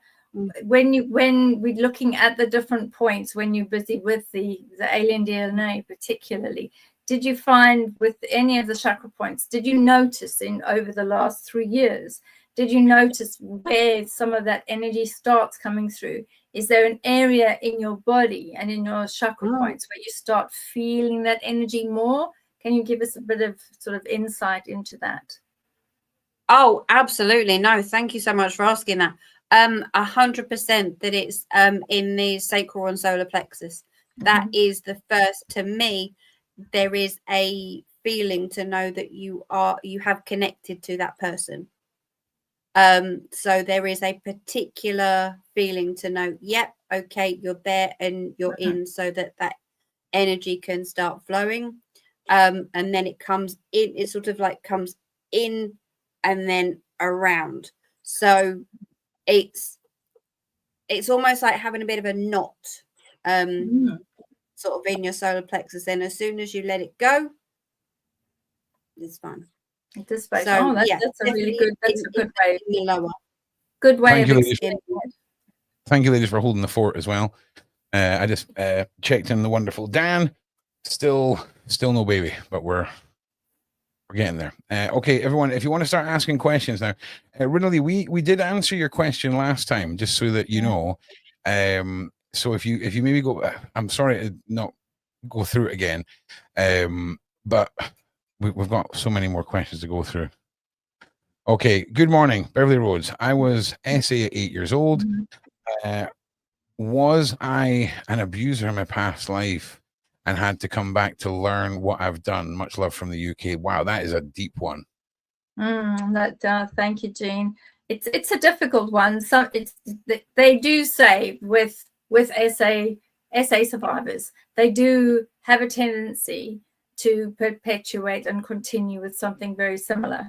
So from that point of view, it could be a past life, ancestral aspect where you've dragged it through from all these other lives.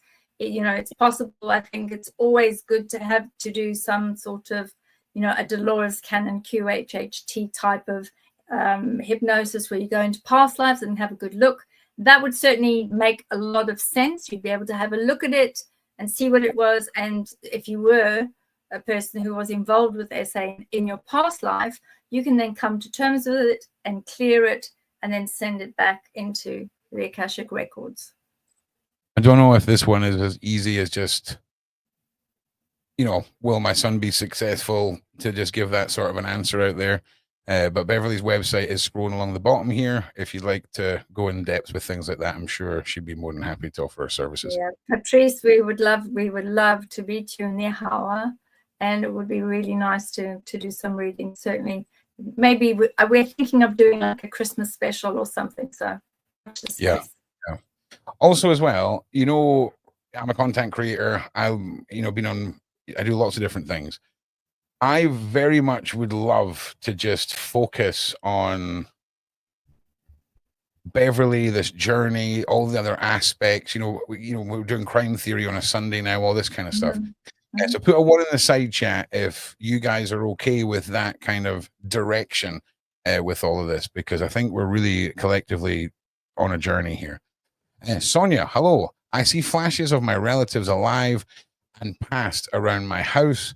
Why would I see my son who is still living? Residual energy, dimensional perhaps, or I don't know. I think so. Thank you, Sonia, for the, I think it's $9 from what I can see. That's lovely. Thank you so much.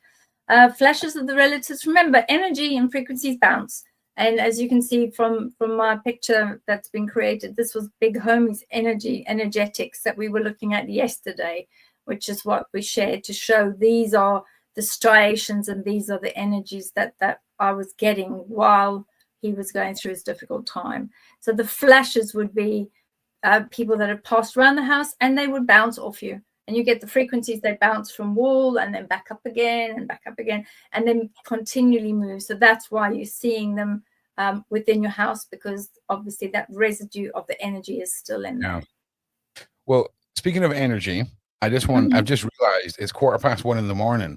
I'm sitting here as if we're going to do a massive Q&A. Sorry, side chat, but I'm pulling the mercy card on these two ladies because they have been up very early. They both have businesses to run and have clients in the morning. And what I will say is Beverli and I are becoming very aware, and I'm sure Asria is too, of how excited this community is, how many of you want more content like this. So please understand, it's a week before Christmas. We'll do our best. But going into January, baby, you are going to have overdose levels of all of this, okay?